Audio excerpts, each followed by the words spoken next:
step back and look at the big picture. Like every training is like a stimulus for a certain adaptation, right? Yep. And you want to put your body in the best environment for that adaptation. And you think if you do that 365 sessions a year and you do it for half of them, yeah, you probably get like, you still get the adaptation, but you've just missed out on half of it, you know? So that's the way I think about it. It's like, yeah, you'll probably grind out the session, but are you getting the most out of yourself? And then times that by 5-10 years of training, then all of a sudden you got old mate who's a UFC world champion and old mate that can't crack it.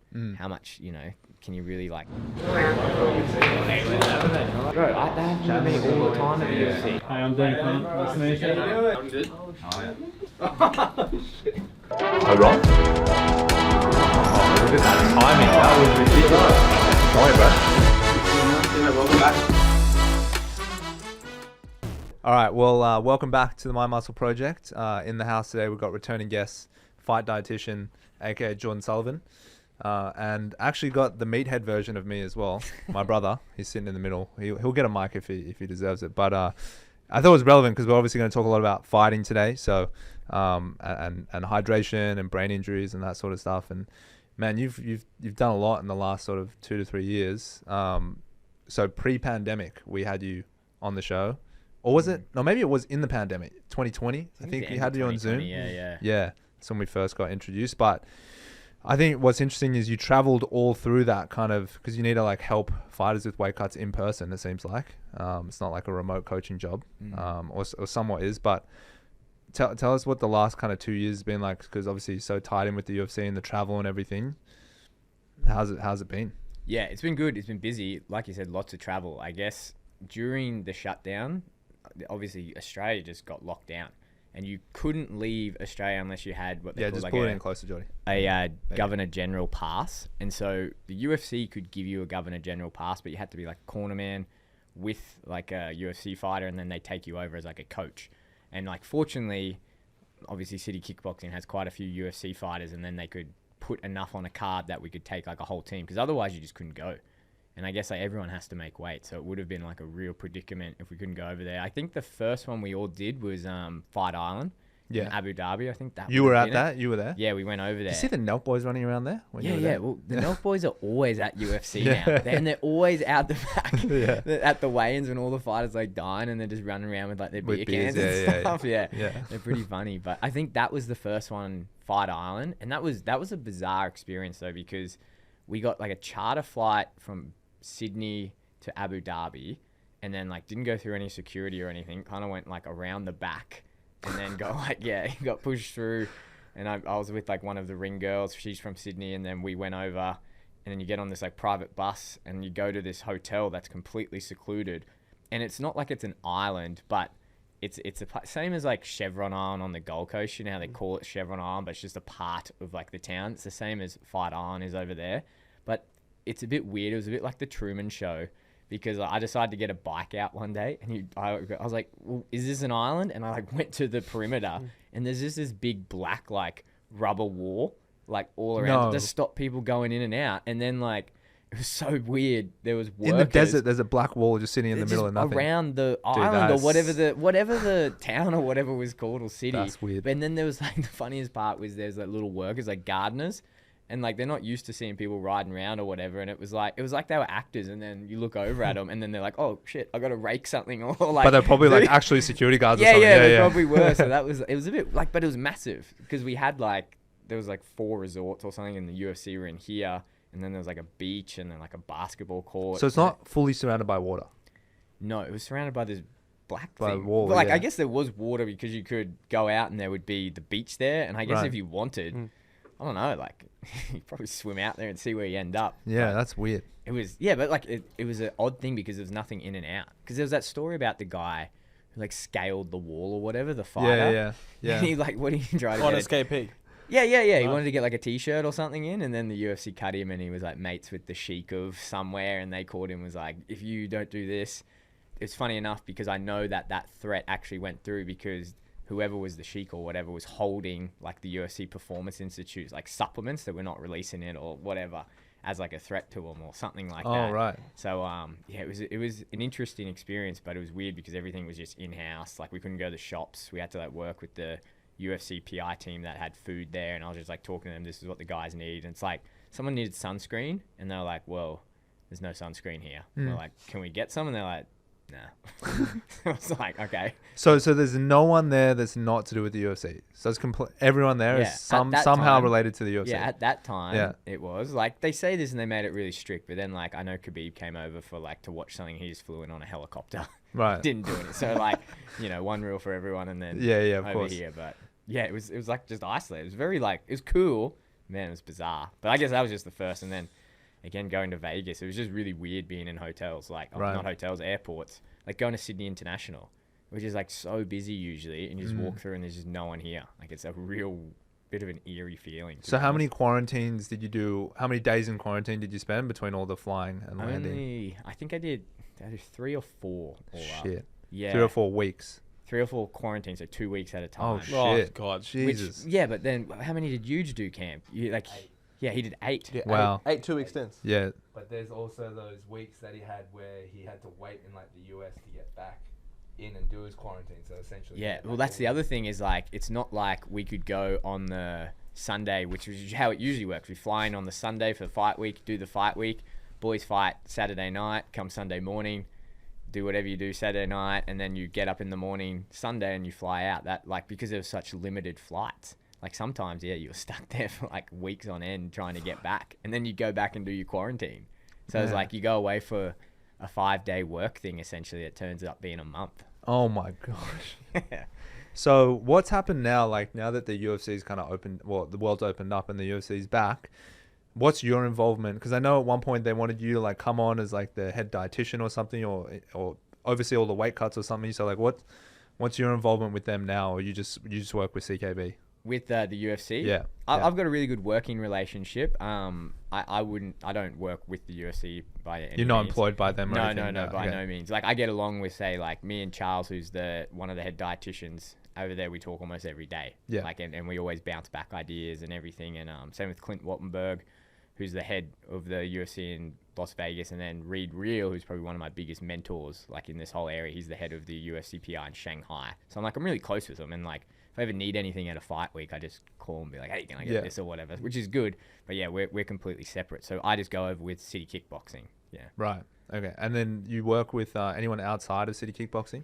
So I guess, like, without going into all the politics of it, I do work with some people outside of it, with the good graces of the people and the powers involved with, like, the topper end and back end of City Kickboxing and all the management team. Because I was going to say, like, the best guys in this sport are doing what you do, which is help these fighters cut weight. Like, that can be the difference between winning and losing. Like, a brutal weight cut that takes all your energy out and leaves you, like, dehydrated and basically 50% by the time you walk into the ring, versus, like, being fully optimized. Like, that's almost like cheating. So you can't spread yourself across to everyone, because then everyone gets that advantage and every team wants to hold their advantages, right? Yeah, and that's the thing. It's like a performance tool, right? So, and you're part of the team, and it's something that you want. Like, I want our guys to win. Like, at the end of the day, like, I'm all about making this safer for the athletes, and that's why we put so much out on our social media and everything. But when it comes to, like, with City Kickboxing at the UFC, like, I want the guys to win. I want us to have, like, a dominant run. I want Israel to be champ for as long as possible. Alex to be champ. I want Kai, when he gets this flyweight title, I want them to have 3 champions and then keep pushing that. So it is kind of like a performance tool, and it is competitive. Yeah. So say if Israel's next opponent message me or something, it's not happening. Give them the worst advice, like, dude, just donuts. Yeah, we haven't gotten to there yet, but maybe in the future some sabotage. Yeah. So where does that leave you? I know you mentioning that you wanted to, like, because obviously you got Train Aid now, so you guys, like, got some new flavors and stuff. I want to try those on the show live. But you mentioned, like, you've got all this education stuff you want to do. You're, like, spreading yourself very thin. You're still doing your podcast? Yeah, so we've got the Fight Times podcast, and then we've got a new podcast, the TFD Performance podcast. Yeah. So how are you spreading one person so thin? What's been the growth like? Get a good team, hey. Get a good team. Yes. Like, shout out to the guys. It's a bit harder in our sense because the guys help me. I've only got a team of 3 other dietitians, and it's hard because it's not like I can go to a university, and I'm not ragging on universities or anything. It's just a new graduate coming out, even if you've done sports nutrition, is not at all qualified. They're qualified, but they're not ready for practice because you don't get taught it. Like, I got taught weight cutting or weight category sport athletes in sports nutrition was half a lecture, and it was like briefed over. Like, you don't get taught any of this. Maybe it's different. I was at uni a long time ago, so maybe it's a bit different now. That's a bit more like mainstream, and ESPN plays UFC all the time. But a new graduate with a sports dietetics qualification really doesn't understand this stuff. And even you could read all the books and you could do, I don't know, you could do all the courses and whatever is out there. But like, Cam, you know more than anyone. Like, once you're in that weight cut, in that environment, that's a completely different ball game. Yeah. And this type of thing, it's probably the only area in sports nutrition where if you stuff up, there's massive consequences. So if I had like a rugby player and I don't give him his carbs beforehand, he misses 2 tackles, they're not looking at me. All the eyes aren't coming to me and being like, Jordy, you stuffed up. There's someone on a scale with 500 cameras in a room where 3 million people are watching all over the world, and he comes on looking drawn terrible and he misses weight. Everyone turns their eyes and they look at me. So it's like a lot of pressure. And it's like, especially when you get to the higher levels where the guys are making quite good money, and then there's a financial penalty where if you miss, you lose 20 to 30% of your purse. 20 to 30% of a 7-figure contract or whatever is a lot of money. So that's a lot of pressure to have on you. So it's really not for everyone. So is that what it is now? 20-30% of the purse? Yeah. It depends. Like, once you miss, and you can like negotiate with the other team and how much you miss by. And I was hearing Gaethje talk about how like the champs get a cut of the pay-per-view. I didn't realize that. Yeah. So like that's like one advantage of being the champ is you get that extra kick. But was that mean, because Charles, so people listening to this, depending on when you're listening to it, there was like a huge UFC fight on the weekend. The champ, Charles Oliveira, missed weight, which is like kind of strange, right? Because this is a guy that used to fight 2 weight classes below. So it seems like he could definitely make the weight, but would he have lost out on the pay-per-view as well? Or would he just lost 20-30% of the overall take-home? Or you don't know? I'm not too sure, to be honest, because I know it's different between some organizations. I know I have a fighter like Damian Brown who used to fight in the UFC, and his opponent missed weight, and then they got like the performance bonus, and then Damian got it, but the opponent couldn't get it type thing. So I know there's other things. I don't know if they get a cut of the pay-per-view, but I do know it's not like a set thing. If you're a champ, this is the amount of pay-per-views. It's like a lot of it is your management, right? Like, and that's a big thing people don't understand when they get into like, not even the high levels. You're just cracking the UFC. Having good management is so important. It's like Conor McGregor, right? Like, he brings in so much people, and he knows he has so many eyes on him, and he can bring in so many pay-per-views, which is more money. He's got a lot more negotiating power than, say, someone like, I'm not like crapping on the girls or anything like that, but that Rose fight on the weekend, like if that was a headline fight, you don't have as much negotiating power as someone that like Conor McGregor, where people are flying in all over the world, and there's going to be so many eyes. So his management team are going to be like, well, come on, we need more of the pie type thing. But I was going to ask, how does it go wrong? Like, how do you not know you're going to make weight? Like, surely 2 days before they know this is going really bad. It depends, like, how deep you want to get into it. I think what happened... As deep as we can possibly get. Like, what happened, as far as I know, and again, like, I know the guys at the UFC pretty well, and, like it's not... I don't think it's necessarily anyone at the UFC's fault.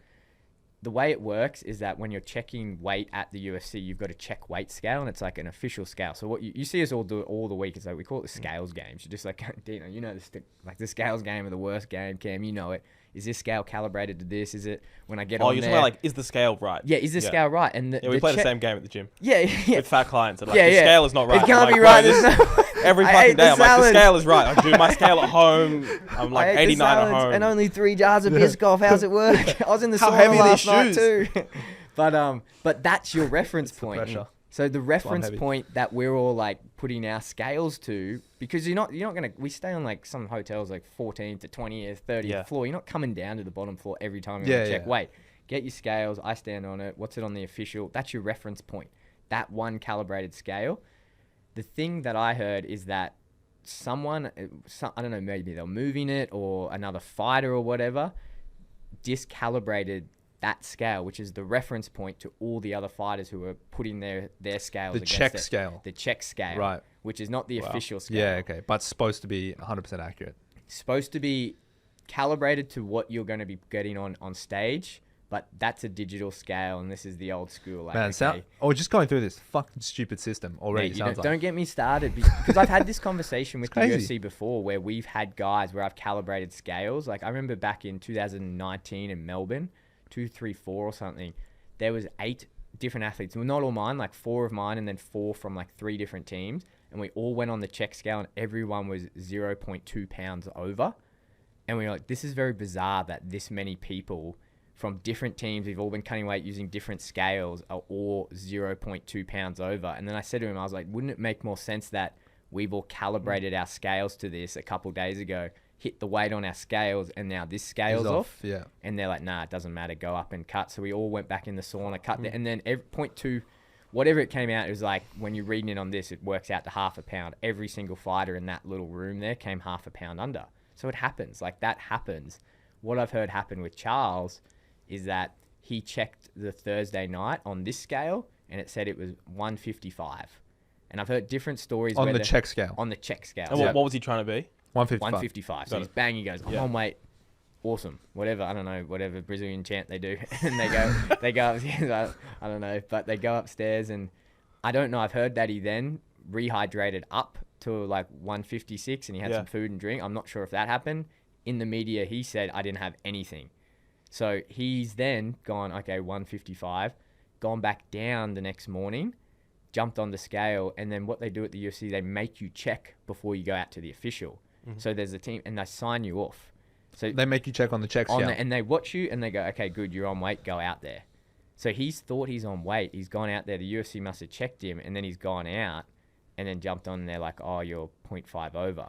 But apparently there's more to that story. So that's what they're like putting out. Well, he was 1 pound over, right? So he was one when pound he first over, stepped on. And then when he went back upstairs, couldn't get it off, and I'll talk about why he couldn't get it off. Do you get a period of time to 1 hour? So once you do that, they say you got 60 minutes, and if you don't make it, you see you later. It used to be longer, didn't it? Used to be 2 hours, and then they put it back to 60 minutes for whatever reason. But apparently there were 8 other fighters that had this exact same problem. So they thought they were a certain weight on this check scale. They all come down early morning like you do, hey Cam. Like you wake up and you're like, okay, I need to check my weight first thing, which I don't know if Charles did that or not or whatever. Like it'd be bizarre if he didn't because I've never heard of anyone not doing it. Went down, 8 other fighters went down, I thought I was on weight, but I was like 0.8 pounds over. Wow. And so they've all gone, fuck. Ran back up to their rooms and they've all cut and then they've come back down on weight. So they've come back, and if you look at all this, like the weights, it's like everyone's like 0.5, 0.5, yeah, 0.5. everyone's so over, it's like, yeah. obviously there was weird mismatch, and they're like, whatever, I only had to get half a pound off, but it happened to like 8 different fighters. Yeah. What I think happened with Charles is that he's gone down that morning, they've recalibrated, and he was like, oh, you know what? He actually, I mistake. The night before, he thought he was 153.5. Right, so that makes sense. That's why he put some more fluid in. 153.5. Whether he put food or fluid in there, I don't know, but he says that he didn't.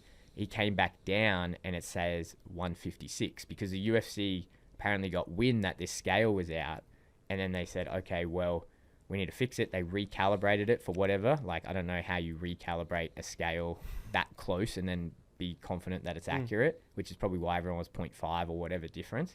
But then all these other fighters are going, okay, shit, 0.8, I'm going to run upstairs, do it. He's come back down, thought he was 153.5, checked, he's actually 156. And then his team goes, shit, we've got to get this weight off.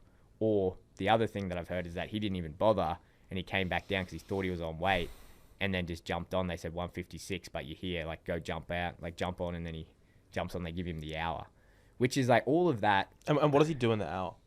So this is the part where I think it gets interesting, because I say if that's the whole story there, it's pretty rough to take his title. It's pretty rough to be like, mate, you missed weight, because it's like, it's outside of his control. Yes, you should have like checked and you should have done this, but like you're meant to be the top organization in the world. Yeah. How are you stuffing up the calibration of a scale, which I know for a fact there's always issues with. So it's like, and then even that to an extent is like, okay, acceptable. I think it's a bit more weird that he's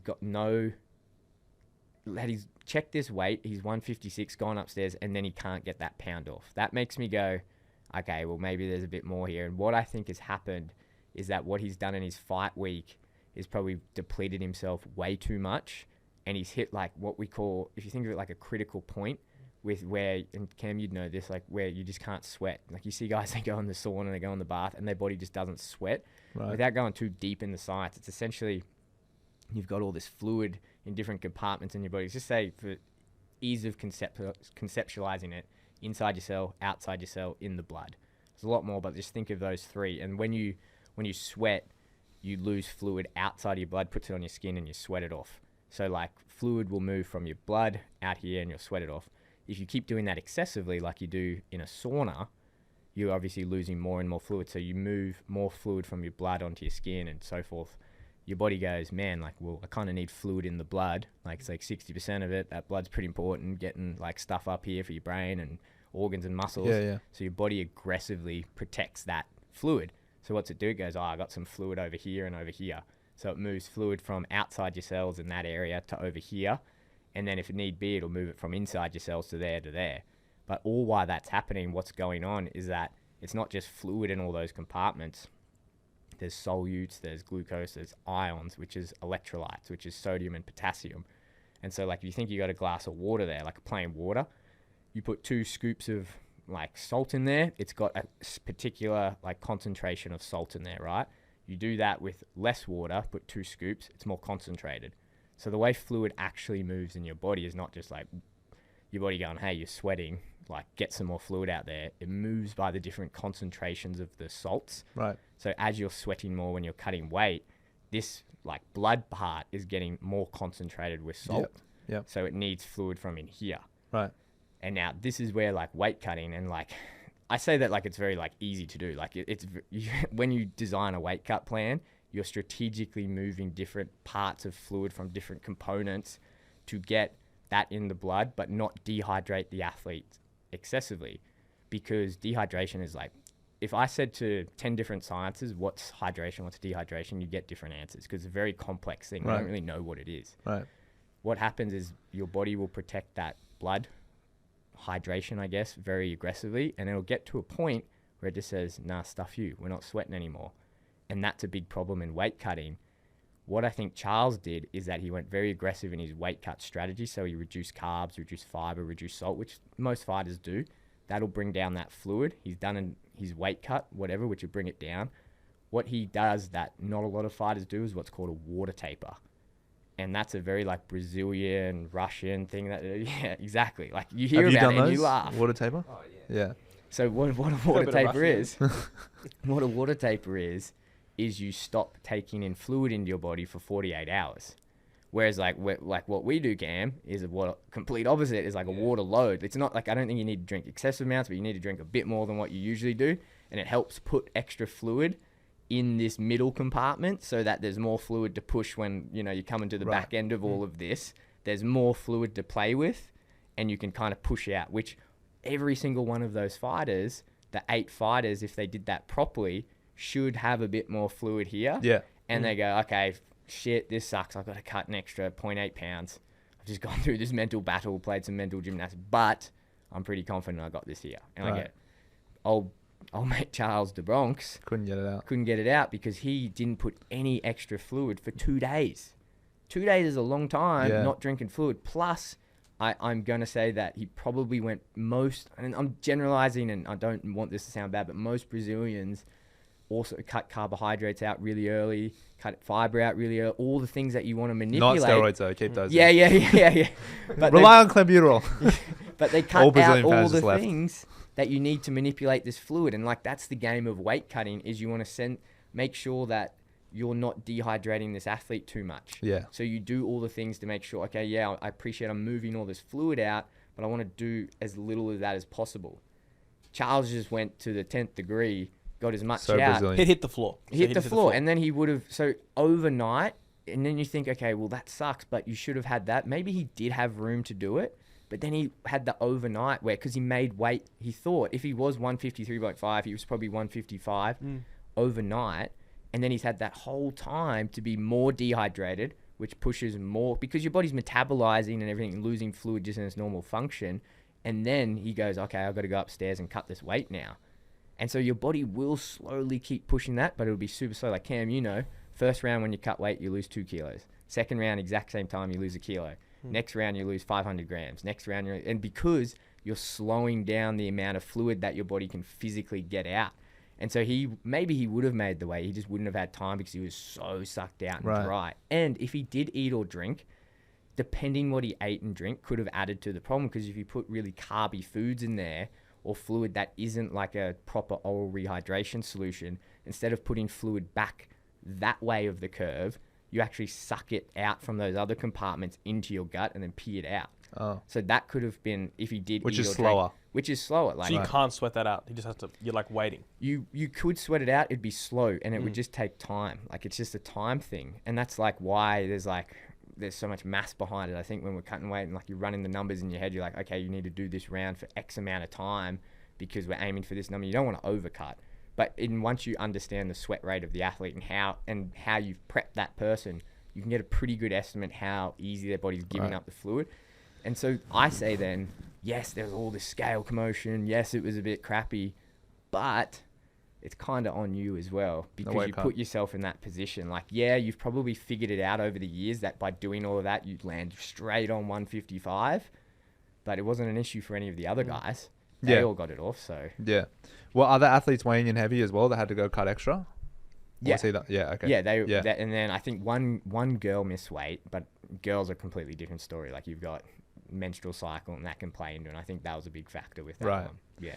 Man, it just speaks to how fucking good that guy is. Like, he still murdered Justin Gaethje, and he's like, apparently may have hit this floor and obviously like been dehydrated for longer and pushed his body. Like, what?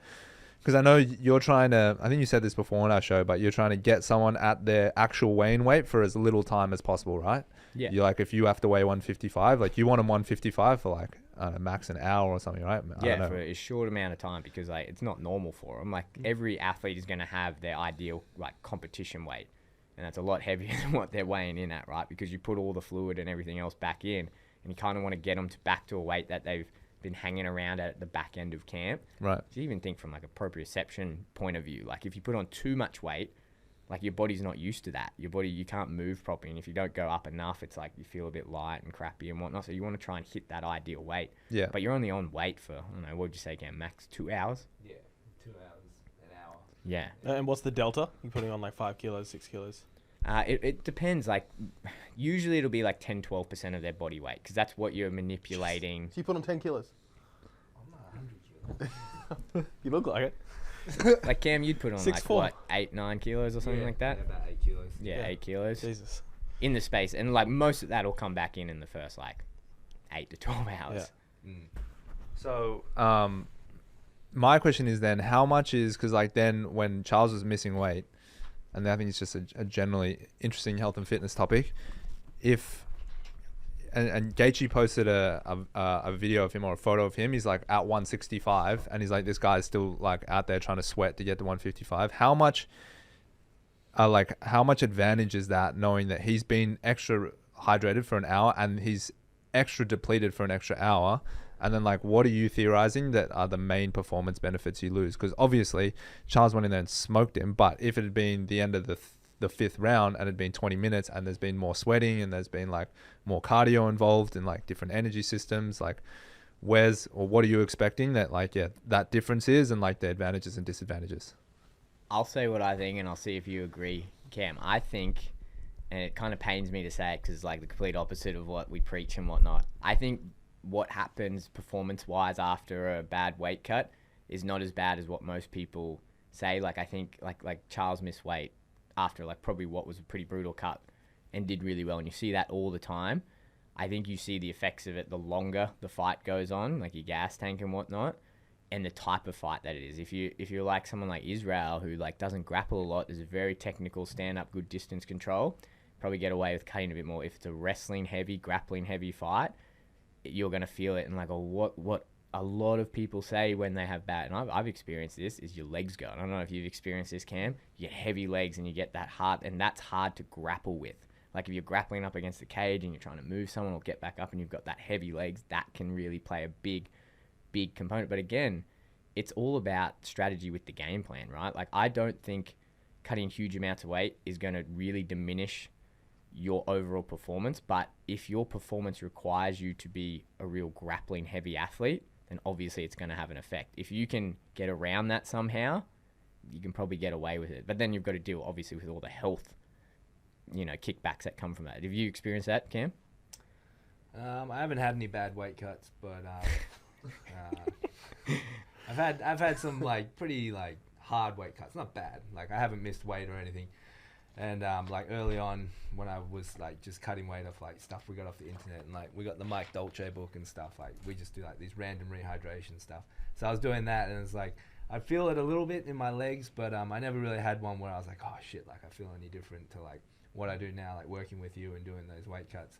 But I think like just I don't know, I can't really, because this Charles would have to say this for himself, but like misses weight, doesn't make weight, like has a good rehydration, bad rehydration, doesn't matter. Like he's just such a dog at fighting. Like so good, he just doesn't even think about that when he's in there. He's like, oh shit, oh why are my legs tight? Oh, because I had a bad weight cut. He's not like, he's not thinking that. He's just thinking kill when he's in there. So like, and you know what's a good example I think of this, and because size is the thing. That's why everyone's cutting weight, right? Like you're cutting weight to get that size advantage. It's funny because like two guys at the exact same weight, like Cam and his opponent before the weight cut, let's just say they're both 90 kilos and they both cut down to 84 and then they come back up to 90. They could easily just shake each other's hand and say, hey, let's not do that and let's just fight at 90, but then no one does it. But like the thing is size is the thing, and like if you train and what, like you feel that. And I think when Israel went up and fought Jan and he went up, like you saw that, and that I don't think that has anything to do with the weight cut, but Jan's game plan was to grapple, right? And that's going to be a factor.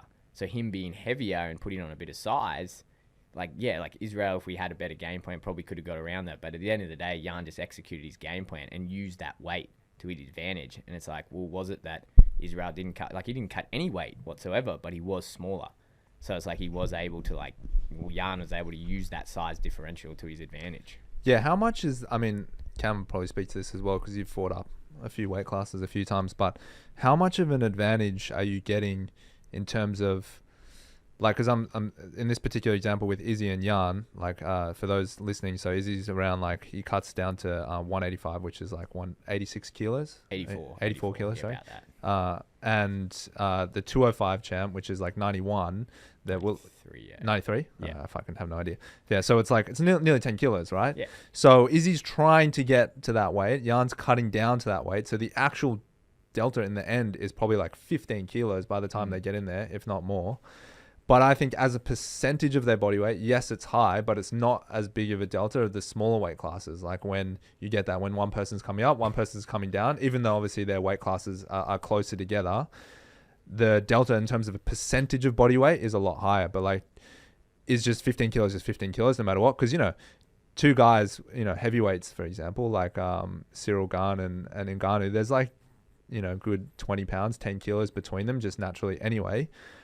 But when they're fighting, it's not that big of a difference. I obviously know he tossed him around like a rag doll and stuff, but like when visually it's like, okay, it's not crazy when they're so heavy, you know what I mean? Because it's a smaller percentage. Like, is that what it was? Like, is he, you just can't close the gap like that? Is it just too much at that weight? I think, Cam, you could probably speak to this, but it's so technical, right? Like, especially MMA, like it's so technical and there's so many factors involved. It's not like we were talking about, I'm doing running, like running can be technical, don't get me wrong, don't get butt hurt runners if you're listening to this, but like essentially it's one foot in front of the other, right?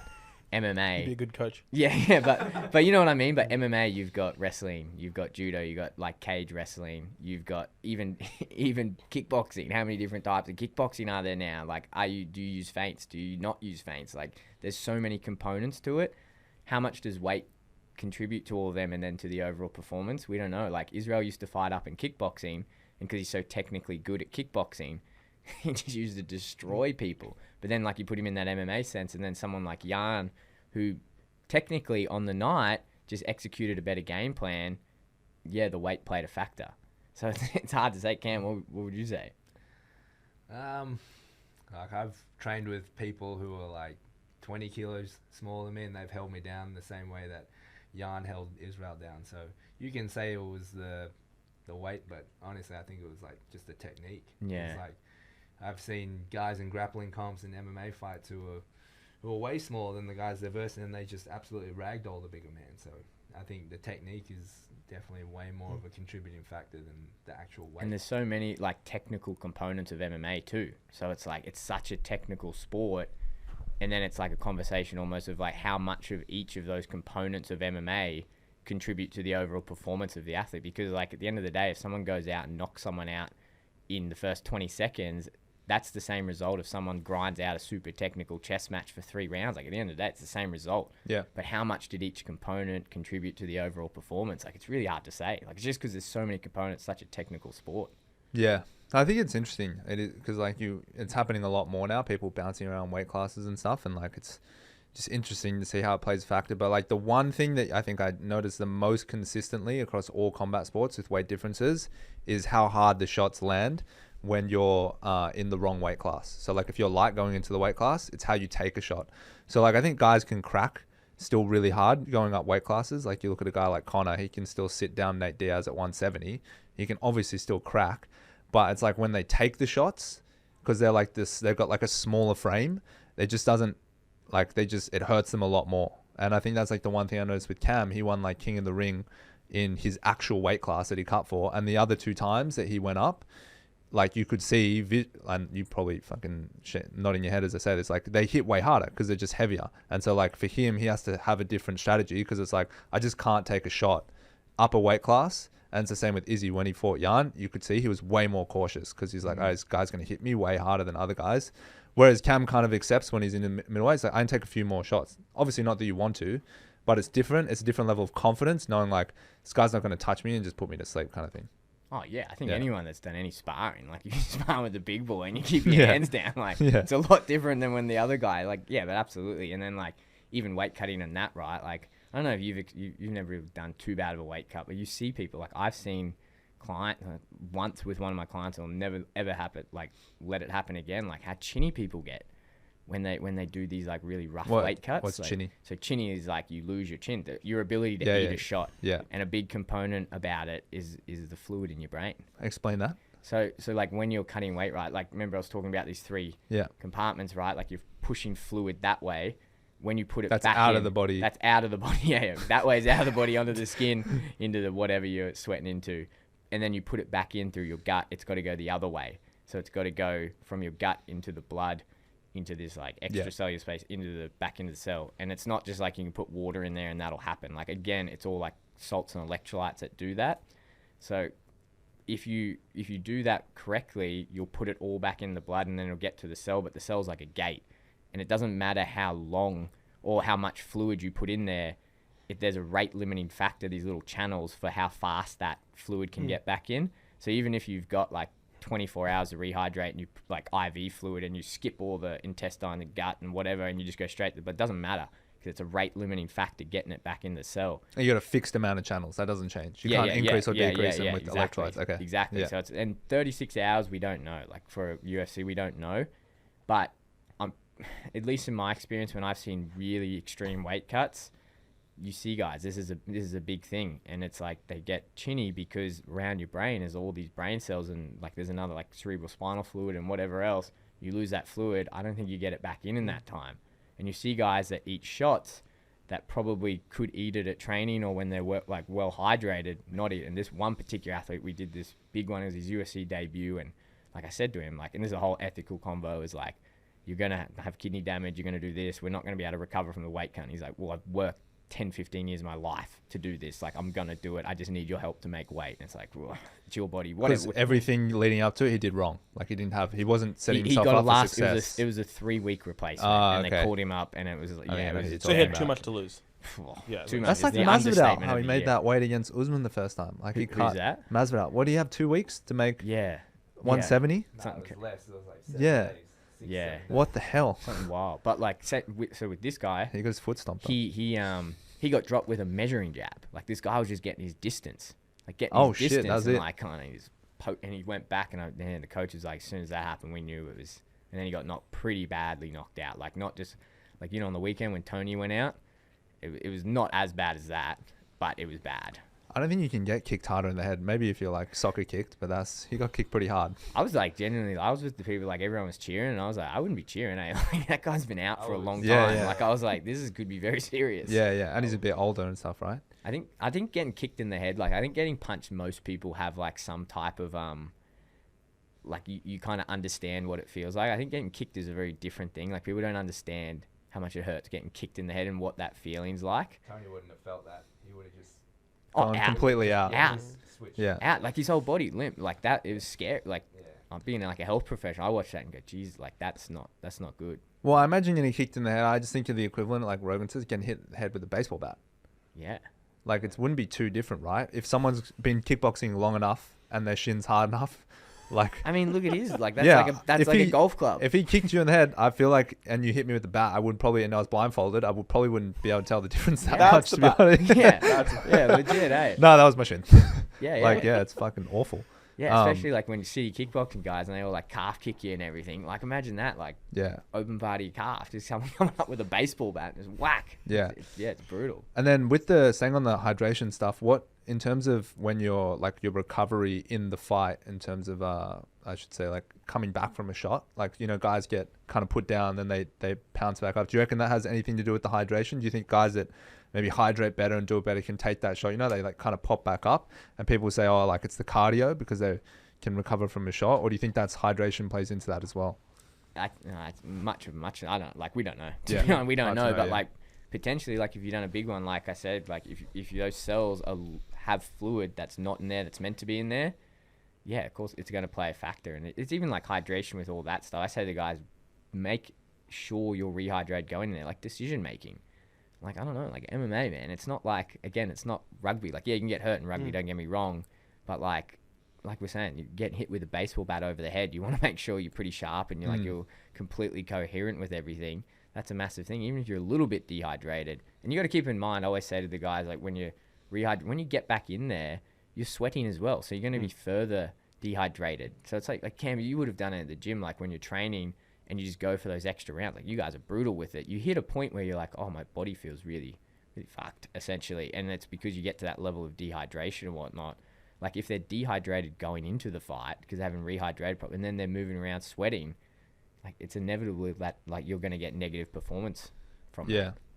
I'm going to bring CrossFit into this because it's the only thing that I did at a decent level. But we used to sweat so hard in some of these sessions that I used to reach this point where I would stop sweating and I would start going kind of cold and shivering. Is that like a norm? Is that something that you've seen before, or is that something that happens? I've seen people stop sweating. Like the fact you're shivering is a bit. Not like what kind of sessions not like proper shivering constantly, but I would get like these like tingling. When like you kind of something a bit weird happens, you kind of shake. Were you wearing a shirt? No, isn't that the first stage of heat stroke? You start I was going to say, well, overheating, right? Like I think that's what it was. So yeah, overheating, right? Like that's your main thermoregulation is your sweat, right? And you're cooling the organs. And then you get to a point, like I was talking about, again, skin over here, cells over here going this way. There's a point where it's like your body says, nah, we're not going to sweat because we need to preserve the fluid here. And it's like, nah, dog, like put your shirt back on and get back because like we need to warm back up. And it's definitely a thing if you overheat. Yeah. I don't know if you follow in America, but pretty much like every year, one kid dies in American football, like summer camp. Because it's a winter sport, and then they start training in the summer. They wear like the headgear and shit, and pretty much there's a death every year. Yeah. And they usually blame hydration in some forms. Usually some coaches like, we don't drink water on my practice field. And then that's a big thing in boxing. That's a massive thing in boxing. Like hard ass coaches. Yeah, that's a massive thing in boxing. It's like meant to build like mental grit. Like I've had some boxers do that, and they've posted about it. I've been like, hey, we need to have a chat.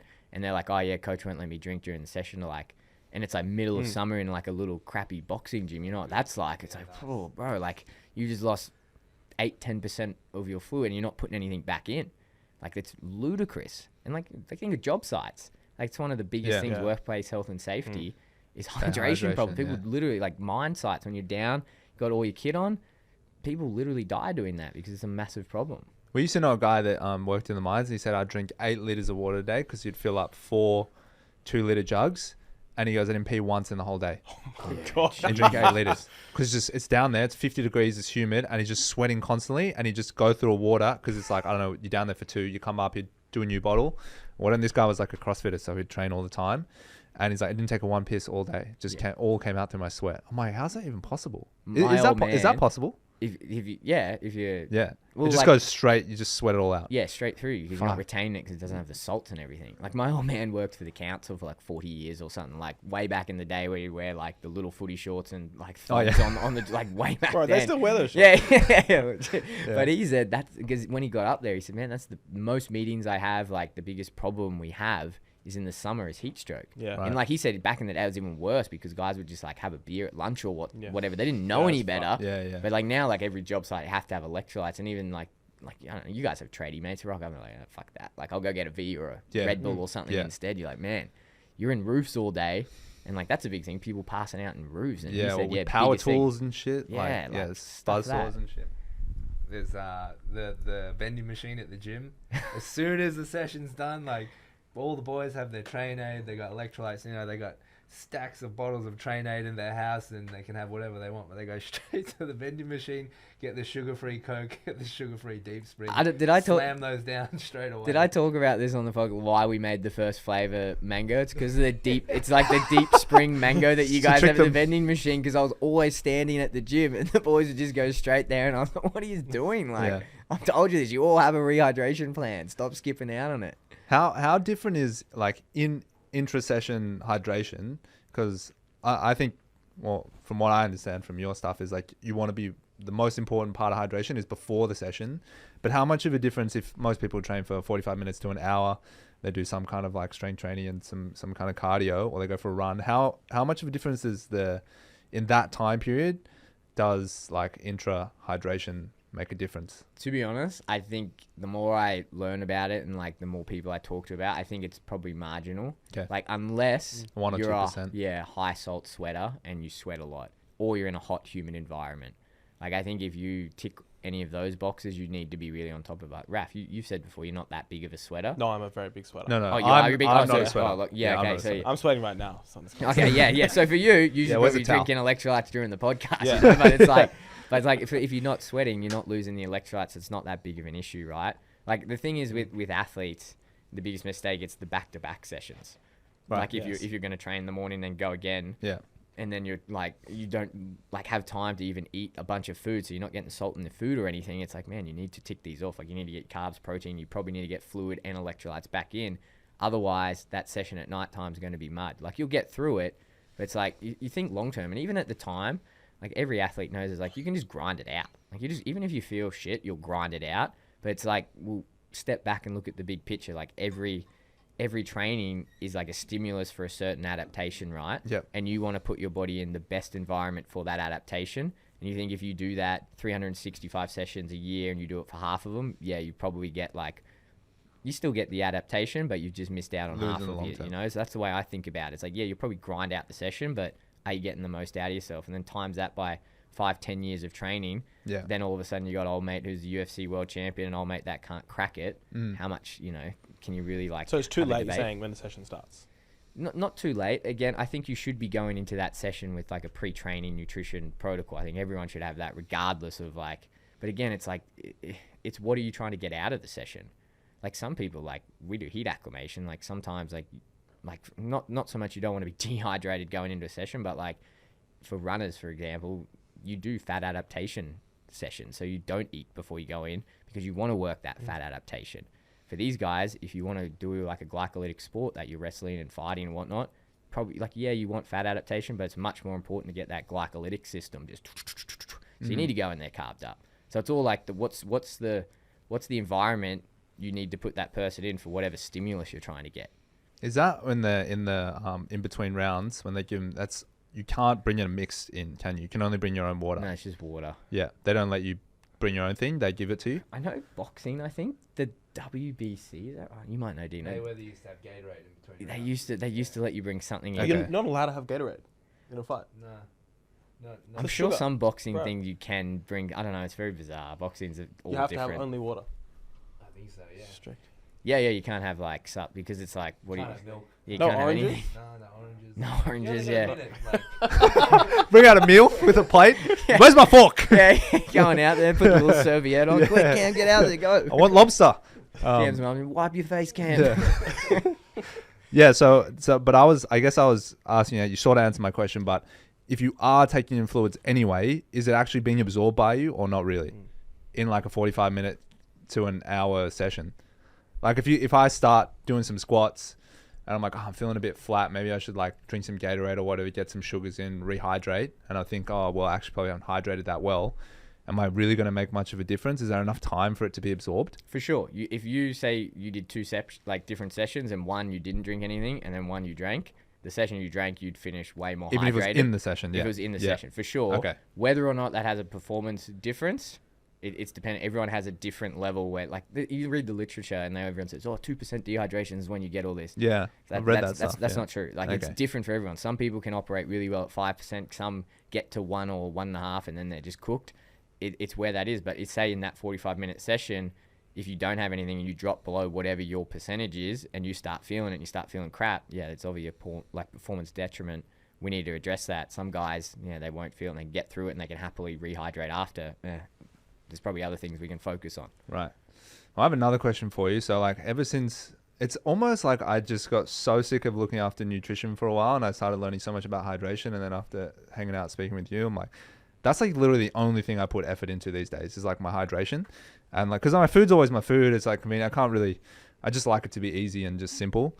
But I like tinkering with hydration a lot now, especially since I did that marathon. I was like playing around with hydration a lot. And I reckon I'm one of those people. I lose like 1% and my performance goes shit. Like I can feel a huge difference. If you're not a big sweater, you probably would be. Oh, okay. Yeah. Because it's like a lot of effort for your body. For you to lose 1% of your body weight in sweat is probably a lot of effort, say, compared to Raf, where he's probably lost 3% sitting here right now. Yeah. Like when people like do the wipe off the forehead, I'm like, fuck, I just never do that. Yeah, man, it's do the wipe. Like doing this like ultra endurance stuff has made me appreciate it tenfold. Right. Like tenfold, because I'll lose in like when I go out for like Saturday long run when I'm training 8 to 10 hours straight. I'll start the session at like 75 and I can get to as low as like 66, 67 Holy kilos. Shit. Yeah, like it's like a kilo an hour, right? Yeah, and like I'm a heavy sweater. So like, and I've definitely felt it. And I think with the marathons, there's the whole talk about you got to be on top of your hydration. I even think in a marathon, it's probably not it's important to drink electrolytes if you're going to drink, because obviously there's a risk of hypernatremia. I don't think it's as important in, say, if you're really gapping it for a 2 hour 30 marathon to really, you could probably get away with boom, boom, boom. Well, Kipchoge doesn't drink. Yeah. So like, I don't think it's that important because it's 2 hours high intensity. But when you're out for, say, like 6+ hours, like that's probably the first time, even when I'm training like heavy wrestling, jiu-jitsu, everything else, I'd be dehydrated, but I've never felt anything like that. When you go past that 4, 5, 6 hour mark and you're not on top of it, it's like your body starts shutting down. Like you get blurry vision, like you understand and appreciate, holy shit, like so many components of my body rely on me being hydrated. Your joints, like your guts, like, and then it's like a turning issue because now I can't put more fluid in because my guts are cooked because I'm too dehydrated. Yeah. And it's like a really like destructive circle. And what about with like, because one thing that I did, I think kind of post when we met, we did this like 75 hard challenge. And like one of the things, you've seen it, right? Yeah. One of the things you have to do is like drink a gallon of water, which is like 4 liters. And one thing is like you're just peeing constantly, right? And the thing that I noticed about, and I just didn't have enough electrolyte powder to sustain 4 liters a day for like however long. But then as soon as I stopped that challenge, I was like, no, I'm just going to only drink electrolyte water, like Hydralyte, your stuff or whatever I had. And I'm just going to drink way less. But what that meant was I still felt the same level of performance, but I wasn't peeing nearly as much. And when I did pee, it wasn't that really clear. And we're always being told you have to pee clear. That's how you know you're hydrated. But for me, I'm like, when I'm that hydrated, like I'm just peeing so much. I feel like any water I put in my system, it just leaves. I'm like, what's even the point of putting this in? So like, what's a better strategy there? Is it better to go like 2 liters with like the proper amount of like sodium and magnesium and calcium, or is it like just heaps of just tap water? Yeah, don't do the latter. Don't do the latter. That's what I thought. Like, because like pee, again, for like the everyday setting, it's an okay indication of hydrated, but it just tells you how hydrated the fluid in your bladder is. Like, right. You know what I mean? But like, dude, we just cracked a huge code. But like, it definitely is a thing. Like, as a progressive measure over time, like if you start. But what else can you look at? Well, like there's other markers, right? Like how much have you had for one? Like you can get like dry tongue with this, like your cognition, things like that. For the everyday person just listening to this, sitting at the office or working out at the gym, yeah, your pee can be a pretty good indicator. Okay. But like for athletes, it's probably not the best thing because, like you said, it's probably way more valuable for you to have 2 to 3 liters with the right amount of electrolytes, because those electrolytes are going to keep it in your body and you're not going to pee as much. Whereas like when you're drinking loads of just plain water, yes, like I was talking about those spaces, you'll put the water in that space and you'll probably be fine, but you're going to pee most of it out because you don't have the electrolytes to hold it in. Like in an everyday setting, when you're just in an office doing whatever, drinking just plain water all day is fine. It's not going to be harmful. But like if you have any athletic pursuits and that like your priorities go that way, it's definitely better to have that other option and get the less fluid with the more electrolytes, so you hold on to that fluid. But even then, like I still think it's better to have it with electrolytes anyway. Like one of the times this year that like really hit home was we had like a little director's retreat, Raph and I didn't bring any of my electrolytes, and so I just woke up in the morning, I always have a liter of water, but I'd basically for the last year just been having just electrolyte I don't drink tap water at all really anymore, and then I had that liter and I kept getting up to, we're trying to do work and I kept getting up to pee. I'm like, what the hell is going on? I can't stop peeing. I haven't even drunk that much water. The difference between a liter with electrolytes for me and a liter with like of just tap water is like going to the bathroom, like no joke, every 10 to 15 minutes. Maybe that's like a bladder issue or some shit. Maybe it's just the electrolytes. Like you've got the electrolytes, but like it completely holds it in. Like it's actually like incredible how much of a difference it makes. Yeah. I mean, like that, your body doesn't really know. Like if you've got fluid in there, it's just judging how much electrolytes. When it goes through your kidneys, it's not being like, oh, you got heaps of water flowing through it. The receptors and everything are looking for the concentration of the electrolytes. Right. That's how it knows. So it's like dilute. Okay, we can like keep it out. Oh, it's really concentrated. We should probably hold this fluid in because this guy's probably not had fluid for a while. Doesn't know how like fluid. It does know fluid, but not in that strict sense. It's judging everything by the concentration of electrolytes of the fluid going past. Okay, so my next question now is like, obviously I've banked up all these hydration questions. So then how much, because like I'm using all these random products. I'm using like Barocca some days. I was like, use your stuff till it runs out. I'm using Gatorade powder. I'm using like Hydrolyte, all these random things. And then I'm like, I read some of them and it's like no more than 2 tablets a day of Hydrolyte or something like that. And I'm like, how do I figure out these concentrations and stuff? How wrong can that go in terms of like these mixes and these brands and like... Is it going to make that much of a difference in the end, or are they all kind of similar? Well, it depends what they are. Like, I won't bore you because I've made this mistake in other podcasts where I bore you with like, there's different, you call the concentration of these different fluids different things. So like Train Aid and Hydrolyte, Liquid IV, things like that are what we call a hypotonic solution. So hypo. So what that means is like the concentration of solutes that's in there. You can get things like I don't know, a can of Coke or Gatorade, even things that have higher carbs and more solutes and more stuff in there as a hypertonic solution. Then you can get things that are called isotonic, and you would have heard that like Powerade, isotonic or whatever. Yeah. And it's all meant to be like relevant to like the concentration of your sweat, but really it's like the concentration of your blood.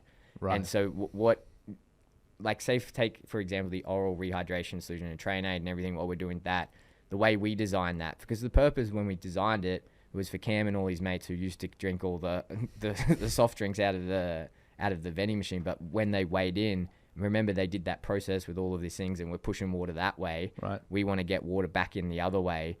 It's not like your body, like I said, recognizes water. It recognizes the concentration of different things. Right. So if you want to go put something in your body and do the opposite of sweating it out, put it in your mouth, go down your esophagus, into your stomach, it's got to pass your stomach into your intestine and then get into your blood. To do that, there's got to be a concentration gradient that favors that. Okay. And so what the hypotonic with an O solutions, Train Aid, Liquid IV, Hydrolyte, what they do is they promote that rapid rehydration from the intestine into the blood. Okay. So it pushes it that way. When you've got things like a hypertonic drink, say like your Gatorade, you've got your like even Coke, like anything that's higher sugar. Yeah. One, when you put it in, having the higher sugar and the carbs is going to slow the rate that it gets out of your stomach because there's more stuff. Because of the carbs. Because of the carbs. Hydrates you more slowly. Slowly, yeah. Well, it doesn't. It transits out of your the emptying out of your stomach is slower. Okay. And then when it gets to there, because that's a lot more concentrated, it's not going to favor going that. Some will go that way, maybe, but it'll actually push fluid the other way because that's like a really high concentration. It can it's even like we need water in the stomach to like pull it into where we want it. Yeah. So like water moves towards the stomach. So like, and then, but it's a fine little balance, right? Because you can see people if they have too many, say, scoops of like Train Aid, Liquid IV, Hydrolyte, if you have too much, say, than whatever it recommends, the 2 tablets in X amount of water, because you've got to make it to that concentration, all of a sudden you've changed the concentration of the drink. I do that all the time. And so you've probably made it too salty. And instead of being salty enough to push everything that way to your blood, you're drawing water that way. And Cam, you probably experienced this after weigh-ins. We call it the 1 follow 2 in the shower. Is that you push all the fluid into your guts, you can get diarrhea. And because you've pulled too, the 1 follow 2 in the shower, people make these random salty drinks, have too much but too fast. Instead of pushing water that way, it pulls water from over there back into your gut, and you shit yourself. And does that mean you don't hydrate yourself properly? If you don't hydrate because you pull all the water that way. And that's what I'm saying. Going back to Oliveira, if he did eat like a high carby meal or just drank whatever, which I heard he might have, that would have happened as well, which would have made the cut harder.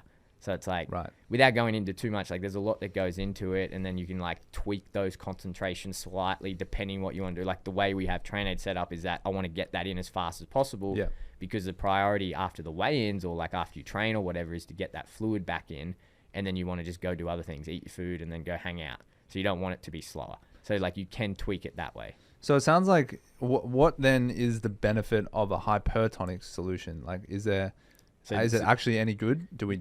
It's like, what's the goal of the session, right? So if you take a fighter that's just made weight, the priority for that person is to rehydrate all those spaces I was talking about. So oral rehydration. So it's bad in that case. Well, hypotonic is great. Yes. But then if you put something like a hyper, which is the really concentrated, it's bad for that moment right there. But after they've got their fluid back in, say, Cam, I need you to get 4 or 5 liters back in so we can recover all the fluid in that space.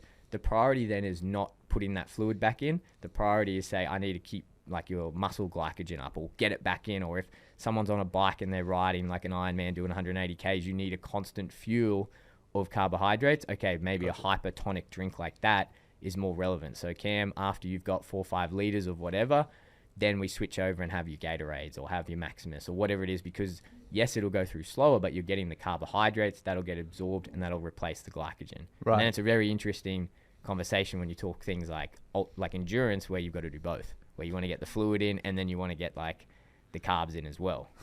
It's a balance. My assumption of how these work. Hold on, before my train of thought gets lost, because we're deep in the hydration rabbit hole.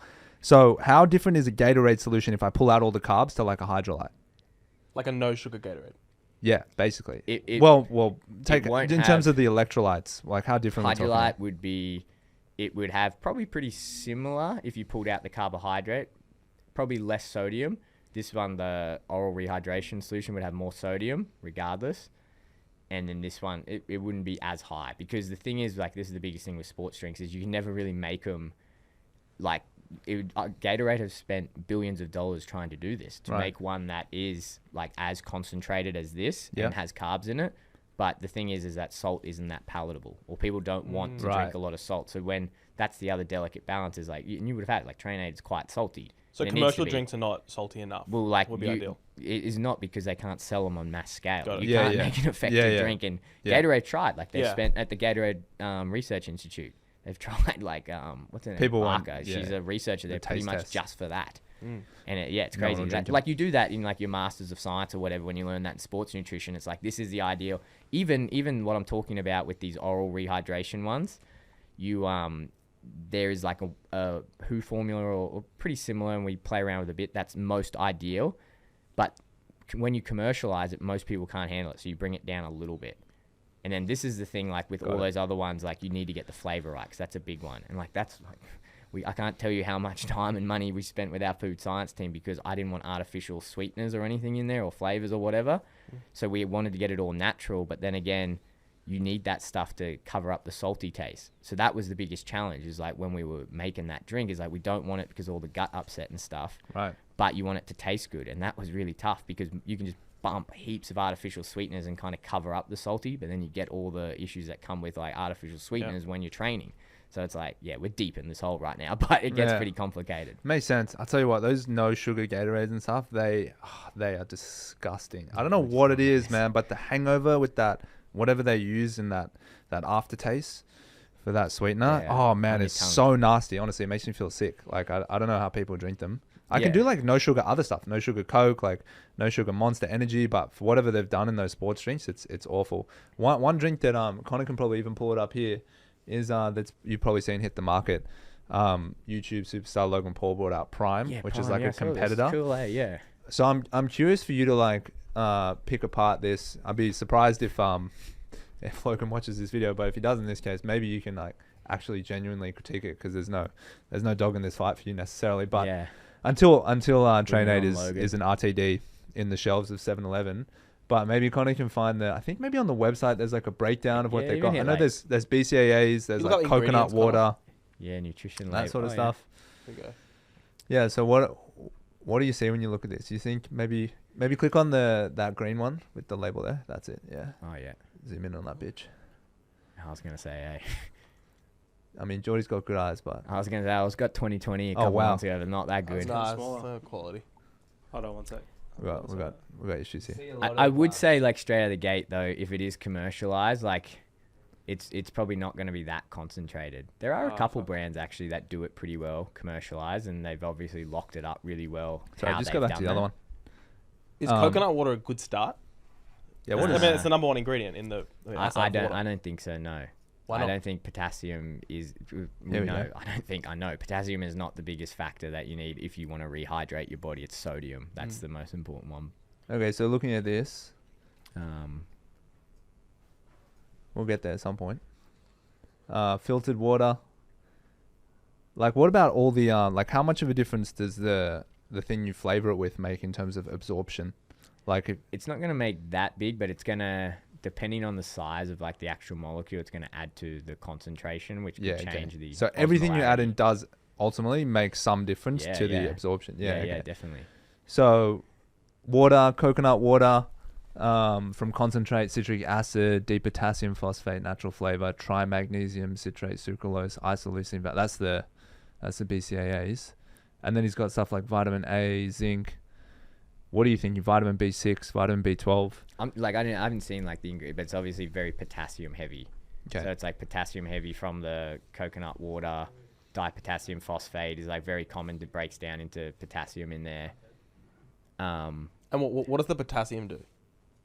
Well, again, like if we're talking about those spaces, like the way a lot of things work in your body, if you want to keep that homeostasis of fluid in your body, there's lots of other electrolytes, but the two main ones are sodium and potassium. Say inside your cell, there's a lot more potassium inside, and it's a lower concentration of sodium. Outside your cell, there's a lot more concentration of sodium, lower. And then a lot of like, say when your muscles contract, there's like a switch between, and that's what causes your muscle contraction and lots of other things. But that's like a theory around this. If you get higher potassium, you'll be able to get that back in. But it's just like in the literature, we've seen it time and time again. Sodium is king when it comes to but because coconut water is not salty enough. Well, I just went and go and buy that as my drink. Coconut water is good because it's got like natural fructose and things like that. But I wouldn't use it as rehydration. No, is it better than water? Yeah, probably, but it's not going to be as effective. It's not this great, miracle all natural thing. And it's trendy. Like people think like have that natural associate. Coconut water, fresh, like the natural healthy. Fallacy. Yeah, exactly. Yeah. But like citric acid is just like a flavor balancer that you use. Sucralose is a artificial sweetener. Isoleucine, valine are all your BCAAs. Tocopherol acetate is a vitamin E, and then acesulfame potassium is another artificial sweetener, vitamin A, and then he's got some B vitamins. So it's like it's okay. I would like to see sodium 10 milligrams. So there's not much in there. And what's like a serving of Train 8 got? What's that? How many mils are these things? Like, so ours will be about 250 milligrams for a serving. And his is 10. And his is just 10. 25 times. And then I don't know if he has the potassium. The potassium's probably a lot higher. It's probably a couple hundred. But then like you see he's stacked up the vitamin A, which really I don't know why you'd need that. So we can hit that 100% of daily recommended, bro. So that's why. Well, it looks good. Everything's 0%. I mean, I guarantee that tastes awesome, right? Like it's like probably like Monster Energy. Like I don't know, like me and Dean always talk about how good the new ones taste because they've got. When you're using these artificial sweeteners, you can make crazy flavors. Right. It's just that the artificial sweeteners, like I'm not saying artificial sweeteners are bad. I'm just saying like they cause a lot of stomach upset. And when we're looking at an athletic environment, you don't want that when you're training type thing. Yeah. So this is basically like a no sugar Gatorade in some ways. With some BCAAs. It's got low sugar, Yeah. I suppose. What was it, like 2 grams? Yeah, it's like, but again, like this is what I've found being in the supplement. Like again, like I'm a dietitian. I'm not a supplement marketing dude or anything, and it blows my mind that like I'm an anomaly in the supplement space because like I'm qualified in nutrition science. Right. Like, and it's very weird. Like a lot of it is just marketing. Like Yeah. these guys be making millions from this. Oh, dude, this guy's like arguably one of the best marketers of all time. Oh, for sure. Like, yeah, he's incredible. But yeah, it's just interesting to know and hear you break it down. It's actually not really that special in terms of its hydration abilities. Oh no, I would never give that to any single athlete. But you know what? it probably tastes great, and they've probably nailed the flavors. They probably nailed the flavors and got it really. But yeah, I would never ever give that. Okay, to so an athlete. this is a big question for me. If you wanted to drink a drink, so you're hydrated but not pee in the night, would you go for the saltiest drink possible, or would you go for a drink? Oh like yeah, this? good question, Raf. Ooh. And you're This is a debate every Like night you're I a little have. bit behind on hydration. You're like, fuck, I'm dehydrated, but I don't want to wake up all night and piss Because myself. then you've lost whatever I would have gained in hydration. I figure I've lost in my 25 minutes of sleep. That I missed out on. I would have just like a smaller amount of less fluid with higher salt, because then you're probably not going to have enough fluid that your body, if you hit that critical point, you've got too much and it's going to want to pee it out, but you want to have the salt in there so it does stay in there. So instead of having 500 mil, have 250 mil. So I researched online and it said that you can take salt tablets. Is this true? Because I looked into buying it and I was like, this looks I read on the dangerous. internet. Can you could you have a salt tablet before going to bed to reduce your chances of waking up and peeing? I mean, you could for sure. Would it? Yeah, theoretically it would help because it helps sucked in fluid. But if there's no fluid with the salt going in, you might be putting too much salt in and it might give you diarrhea. Like that's the thing. Let us know how Just that, go let us know how that I'll goes. take that risk. Okay, so last one I wanted to cover off that's not his Barocca. Like I've had quite a bit of Barocca. I find Barocca gives me good energy. I assume it's like the B vitamins that they slam in there, right? For sure. What do you think about Barocca? Like I've never put it on any of my athletes programs. For But sure. just like in terms of like it's like have it in the morning I mean, daily if you sort of said thing. to me like which one would you give a prime rehydration drink or a Barocca, I'd go for a Barocca for sure. But like it's good. Like I think. Like actually, you know, I say I'd never prescribed it. If I've got athletes who like I think are like borderline sick or like they need multivitamins because we're like cutting weight and they don't like swallowing tablets, I will recommend Baroccas because you're getting there. Like see that percent of the NRV is like how much you should be getting per day. Like so it's like you get a lot in there. But see, like a lot of them, there's like the water soluble vitamins, like vitamin C. Like you can take heaps of that and you'll pee it out type thing. Right. Yeah. If you have too much of it. But like the B vitamin, like all the fat soluble ones, like you can kind of go too much. That's the only thing. So it's more of a multi than like a hydration drink. Yeah, it's definitely, this is nothing to do with hydration. It's definitely more of like a But do you like it multivitamin. as a multi substitute? Yeah, like Yeah. for sure. Like there's nothing that you couldn't get in there by like chewing on a few carrots and some other veggies and having of like course. a couple of dozen meals for sure. But like it's But I so don't do much any of better that. than- I don't if chew you don't do carrots any and of that, shit. then for sure, smack a couple Broggers. Yeah. If you're not doing any of that, man, even having a hydration prime's probably going to kick you in the right there you go. direction, you know? Well, and tell me how important is vegetables? We've been having this conversation recently, and they seem to like somehow not make it to the plate as We much have as they boring used to. conversations. But like, I want to bring him into this Liver King, right? Obviously, yeah. this roided up dude that only eats raw meat and stuff. He's like surviving till this point, but we'll see how long he goes. But there has been more of a movement into like less vegetables, if anything. It's like, yes, lots of meat, which I think is good. Meat's like really nutritious, and it's like one of the few whole foods that we actually still eat. But like, how important do you think having vegetables really are? Like, what's their main purpose they're serving? If, you know, humans with modern technology are going, well, I'll just replace it with green powders and multivitamins, and I'll get fiber from fruit, and I'll eat meat and eggs, and, you know, like, does vegetables still have a place? Is there something we're getting from those that are important, and do you think cutting them out is silly? I mean, yeah, like what you're getting from them is you're getting the vitamins and minerals and phytonutrients and everything like that, right? Like that's what you get. If you could somehow get them somewhere else, and for sure, and that's like what Liver King talks about, right? And if you can selectively eat all those different parts of an animal and get that, then yeah, you probably are getting enough of them. Yeah. I don't know. I personally wouldn't eat like fried liver every day, but like, and No. I'd probably rather do that. Same with like your broken down greens and everything. If you literally hate eating vegetables, go get a green shake.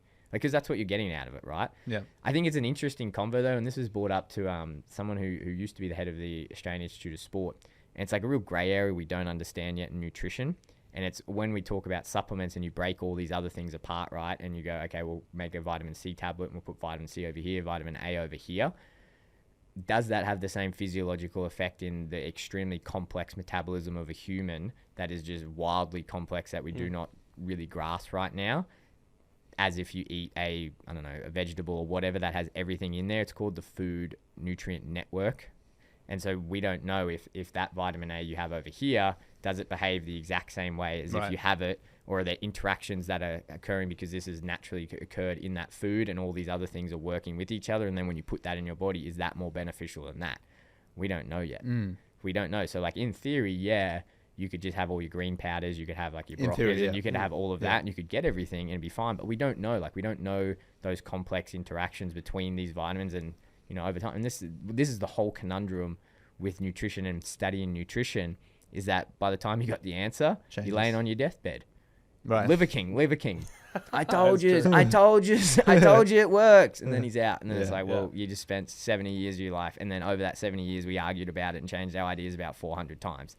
That's just the nature of studying nutrition. It's a long-term thing.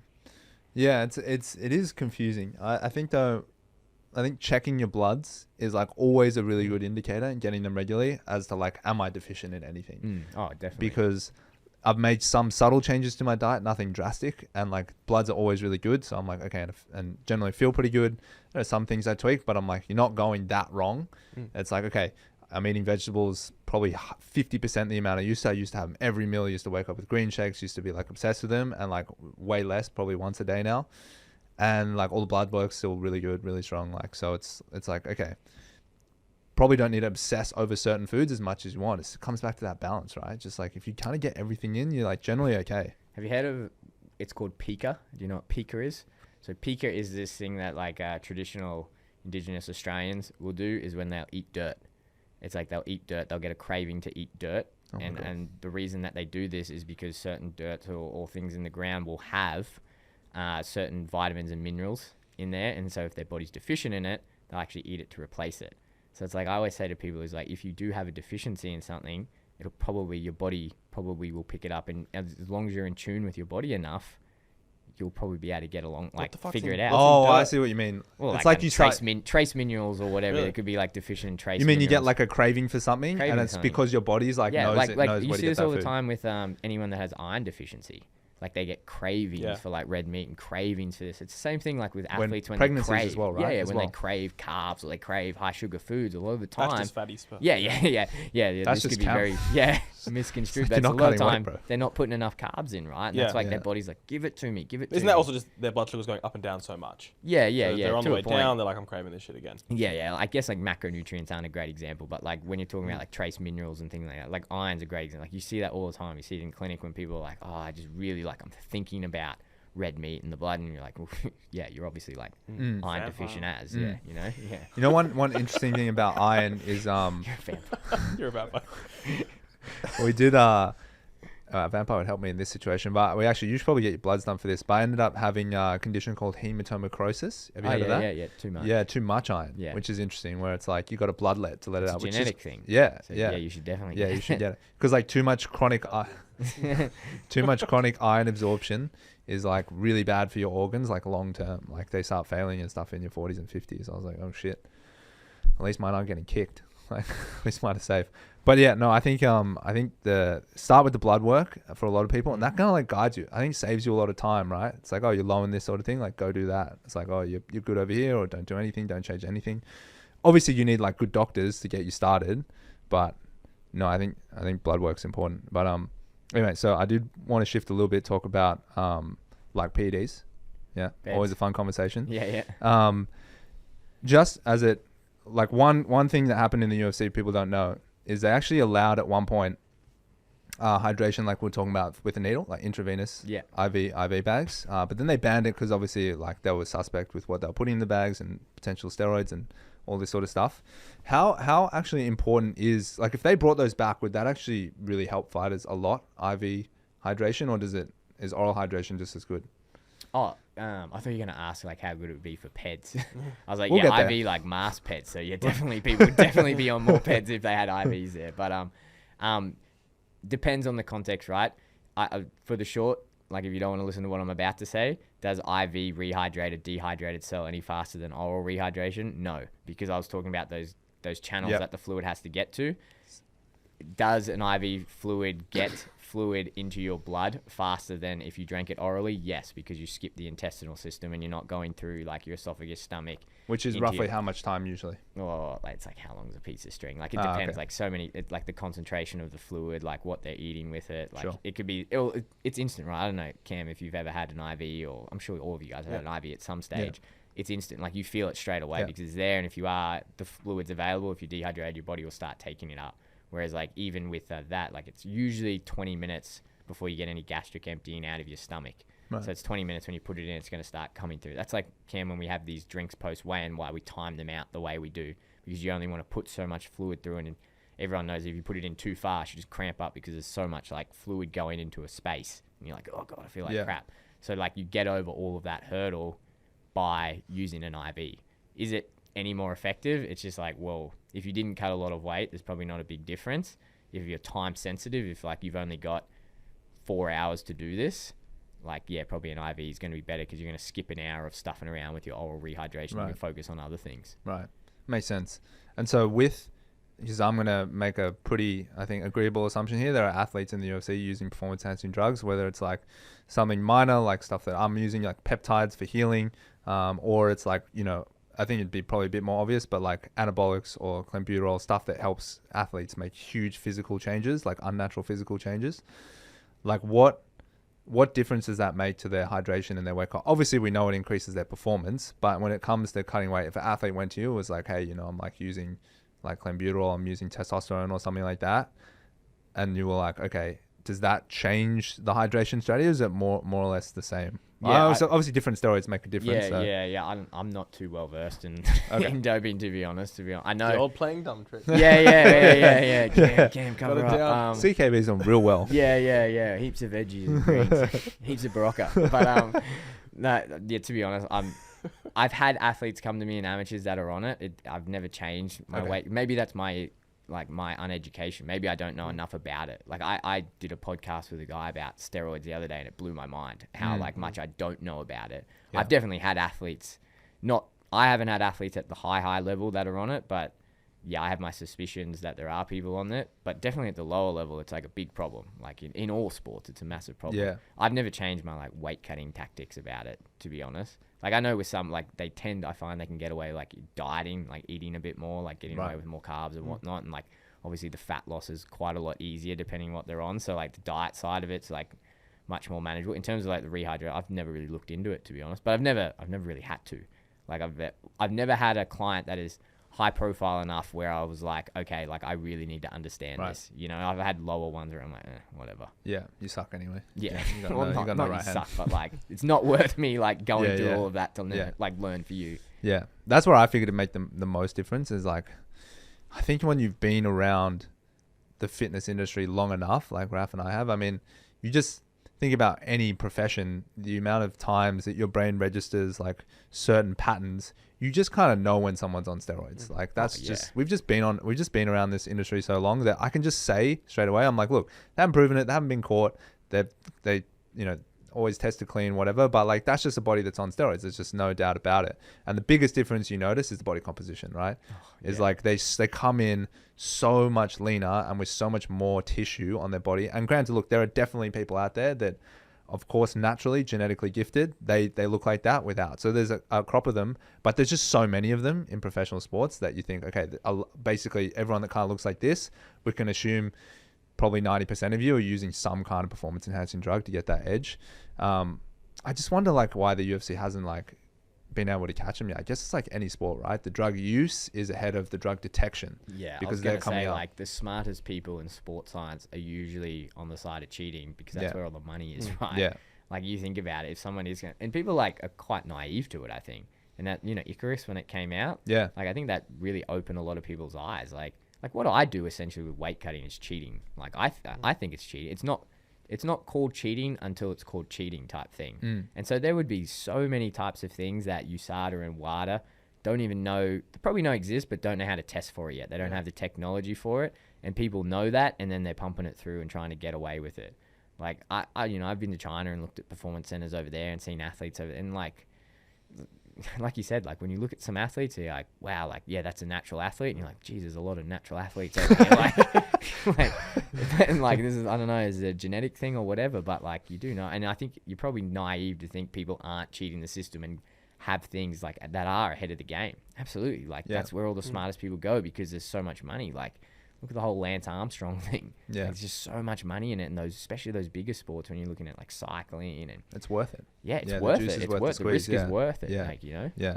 So what do you think about like you know, in sports where I think it was only a brief amount of time we've talked about it. I think we actually got it wrong maybe initially when we spoke about it on the podcast, but Major League Baseball stopped testing for a short period of time. Oh wow! And they actually allowed basically guys use performance drugs. Some kind of like agreement in the written contract about how drug testing works or something, that initial period lapsed and they had to write a new contract, and there was like a gap there where they weren't testing. I think in some other sports as well, I can't remember exactly which ones, but some of the top sports, I think I want to say tennis or something, they don't test when they're injured. So like when you are saying like I'm injured, so and like official or something. Yeah, like they stop checking you during that period to get you healthy, get back playing. Because you think about a sport like tennis, right? There's like basically 50 athletes in the world that people want to watch. You take out one of them, you're taking out like 2% of like the athletes that people tune in to watch. That's a lot of money coming out of the sport. You know, if Federer's out, that's a lot of eyeballs not watching tennis. So it's like in their best interest to get them back.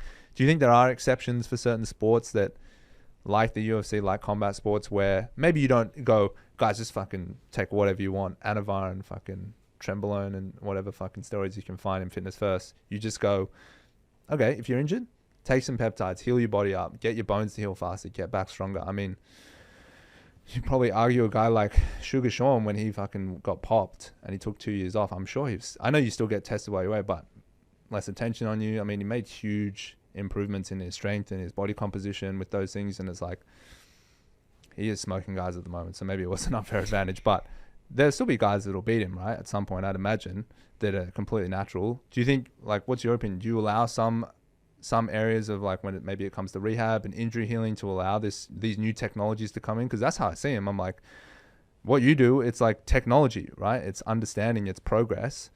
So healing technologies, why not? Like if these guys are hurt, they're injured, they're coming out of surgeries, why not give them, it's in the best interest of the sport, I think. Yeah, I'd say one, if it was regulated and everyone had access to it, and it was whether your choice to be like, yes, I'll use it or I won't. Like, yeah, and then it's fair game. So everyone can use it if not. I think the use of PEDs in sport, like, I think it would be really cool if certain sports were just like, yeah, do it, because it creates a whole new field. Like you said, technology. You'll see all these scientists coming out, and you'd see the next, you just keep pushing the body limit. Given that it was all safe and you're not harming these athletes, I think that would be fine for like things like baseball, tennis, I don't know, golf, things like that. Like contact sports though, when you're physically putting, exerting your body force on someone else and you can harm them, that's where I get a bit uncomfortable with it. Like especially with fighting. Like if you got fighting, like again, like we were talking about, if you're juiced up and you're like juiced up monkey and you can't fight, you're going to get beat up by someone who can fight even half okay. Right. But when you've got two guys that are really, really good, like, or even that, if you get the situation where one guy's juicing up and you're in the amateurs and the other guy's not, like, you kill someone. Like, you know what I mean? This is like blood sports, gladiator shit, Like, you could literally kill someone. So I don't know, in like contact sports, you should be having it. Like, even in rugby, like, I don't know how like accurate this is, but I remember someone told me this story, and maybe they just told us to put it off us at like university, that they, in a rugby game, someone like tackled someone and dropped them funny. And it came out like they were on steroids or something, and then they lost legal liability or something. They weren't protected by whatever like safe sport or like the rules of engagement. We all accept the risks that come involved by playing rugby or whatever, because they were cheating and like outside of the system or something. I don't know how true that is, if we just got told that's like a scare story or whatever. Right. But that kind of makes sense. It's like it's outside of like the nature of the sport. I think if you're going to do it in something like fighting, make a whole league for it. Like I think that'd be kind of cool. Like who can dope the best, and who could like bring back TRT Vito and all those guys, like resurrect them, and That's called ADCC. yeah, legit. Like look at jiu-jitsu. Well, like, and that's a good example, right? Like look at jiu-jitsu. Like look at those dudes. They're just like, you almost can't compete if you're not on it. They don't test. No. Hell no. Dude, Have you seen those guys? Swole. Have you seen those guys? The gay looks like compression. Yeah, go. Andre Galvao. How do you spell that? DAL. Vow. He did. Our parents did put him in school. Yeah. I mean, yeah. Go to images. Yeah, look at this dude and tell me he's not. How old is this guy? Old. Too old to look like this, Oh, eh? you're the one that ADCC Where he's ripping the gi off? Yeah. Yeah, this Go guy's down, a go freak. down. Look at this dude. He looks absolutely. Yeah, he's a freak. Isn't this your lineage, Cam? Nah, this is Eugene. This is not you? Bateman's black belt. Yeah, this is crazy. You know, it's funny. Like, Yeah, look at him. So he fought, Yeah, he man. fought He fought at 77 there on the left, and then he was in the 99 plus absolute oh category. my god. See, this is just like, that's why I got to get on the Look at juice. those. Look at those delts, though. Is that not a thing? That Like, looks you like a guys know Teenage more than Mutant Ninja me. Turtle. When I look at dudes like the chest delt bicep ratio, I can usually be like, you're on juice, because I don't know people who like look like that without it. Yeah, well, basically what happens, right, is anabolic steroids, they affect like your androgen pathways, and like you have the most androgen receptors in your delts than any other body part. So and your traps. So like when you take gear and it ramps up those pathways, and like, you know, you think so you like obviously loads of different androgen receptors like in your throat for your voice, for hair, for like all this skin, all this stuff, and for muscle tissue, right, for lean mass. And so like when you ramp up those pathways, like you put on most of your lean mass, because most of your androgen receptors are in your shoulder and your traps. They go onto your shoulders and traps. So that's how you can tell with the juice, is you look at shoulders and you look at traps. They're like the two things that blow up pretty crazy. He's also just so lean. You know, he's like double the size of a natural bodybuilder. Yeah. But like the thing is, you add steroids to someone that does extreme dieting, trains really hard, like you're just going to get even better results. It's like the people that take juice, like, oh, it didn't really work. I'm like, okay, well, maybe you were like a low responder to it. That's part of it. But like you also probably didn't train very hard. You also didn't follow like a structured periodized program. You've also like didn't eat well. You didn't have enough calories. So there's like heaps of other factors that go into it. It's just an amplifier usually to like what you're already doing. But yeah, I think you're kind of right. I mean, it'd be interesting, I guess, in the future to see what the UFC does with that sort of stuff, because especially in combat sports, there's just so many more injuries, right? Because it's just like so much acute blunt force trauma. You would hope that they would bring in some kind of technologies and say, okay, this FDA approved drug, this is thing, you can go on this thing, it's monitored by a UFC doctor or whatever, and it's good. Like if you have a surgery, we allow it for 4 weeks or whatever. Well, I know, like, I don't know if this is meant to be public knowledge, and I apologize to UFC Dana White. PI if this is not, but like they use a lot of like stem cells, right, for a lot of their athletes for recovery. Yeah. And it's pretty much the same thing, right? Like it's just a recovery technology. Yeah. And if there was something better out there, I guarantee that they would use it. Yeah. So like I think if it's as long as it's regulated and it's open for everyone, and it's like up to you, and like fair Cam, game. you didn't want to do it, then stuff you, like whatever, that's on you. Yeah. Yeah. No, it's fair game. Are we going to dive into some of these trending topics? I reckon just go to fashion tip. We already covered a few of them. We've covered a lot of ground. We're actually, while we're doing this, do you want to mix up some of this train aid? Because we're gonna review it on the show. I think that's a good idea. Have you got the new flavor? What flavors have you got now? Yeah, we've got, what have we got? We got Got the mango one. Obviously, mango, that was a banger. raspberry lemonade, grape, and then we just dropped lemon lime. Oh, sure, you got 4 now. 4. Wow. Great one. Yeah, grape one's my favorite. We just bought lemon lime. I think I've got a grape sample. Oh, do you? That's all right. We got like cups and water and stuff in the kitchen, so we can mix up some stuff. Tell me what, like with train aid, like where are you planning for it to go? Like, are we going prime level shit right now, or are we going? We're going through our 6th round of testing with RTD cans. Oh shit! 6 rounds. 6. Yeah. We've been at it for like over a year. So Since you I reckon? saw you guys last. I'm pretty sure I mentioned it, and we just started it straight after. Yeah. It's just, again, it's finding that balance of flavor. That's hard. The flavor's the hardest part. The flavor is the hardest part, and not making something just generic as crap. And like, because we still want it to be like what the powder is. We want it to be a drink that you have around training, or like if you want to get electrolytes in, but you don't want to mix it up. But we're making it fizzy, which adds like another weird component to it. So we're going to do the RTDs. We are releasing other products. Like, and the RTD is to go mass appeal, right? Because there's a huge proportion of the population that does not want to mix powders. Yeah, and to be honest, like I prefer fizzy drinks. Like, if I'm being perfectly honest, me like too. I like same as like after workout. Like I don't know why a lot of people prefer like a fizzy drink after they work out, or But even not just hanging too around. fizzy. You don't want Yeah, like not too fizzy. just a This is light- what I was telling the guys. like Monster. Monster's like the perfect amount of Yeah, fizz, I yeah, reckon. and that's the thing. That's the thing you control for with the carbonation. Yeah, it's hard. Like, So mixing your powder with the right amount of water and carbonation is like got you to the 6th round.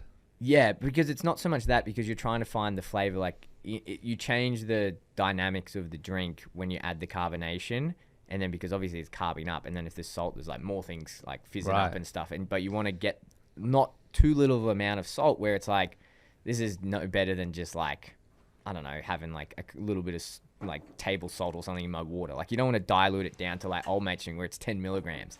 Like you still want a decent amount that it's actually doing something, and it's not just a nice flavored drink. Like I still want it to do something. Like we probably could be like crappy people and just make like a nice flavored drink and try to sell it as like that, but I don't want to do that.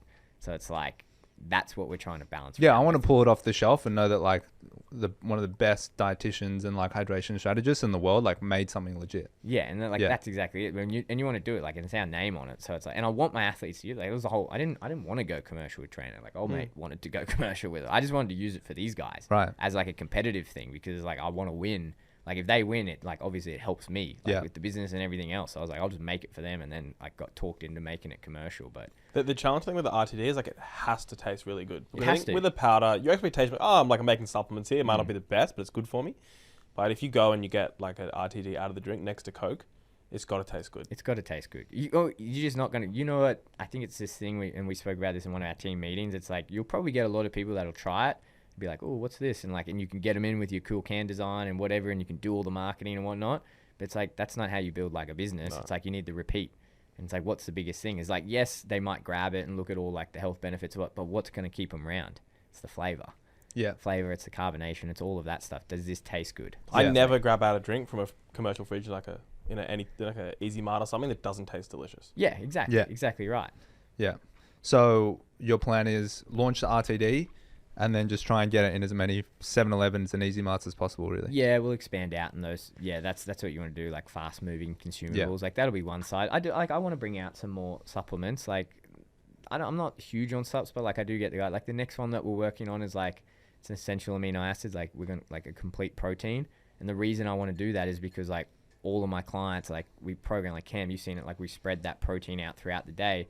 Guys are great at getting it at like breakfast and lunch, and then they're great at getting it at dinner, but they kind of struggle in between. So like we're going to make like a coffee flavored like complete protein, like just a shake essentially, but this with essential aminos that's like you can have in the morning, and then this one that we can make that you can make up into like puddings or whatever, just to give them a protein source. Like again, I don't even know, like I didn't even bother doing like market research or anything. I just know my clients struggle with that, so if I make it, it's something useful that they're going to use, you know.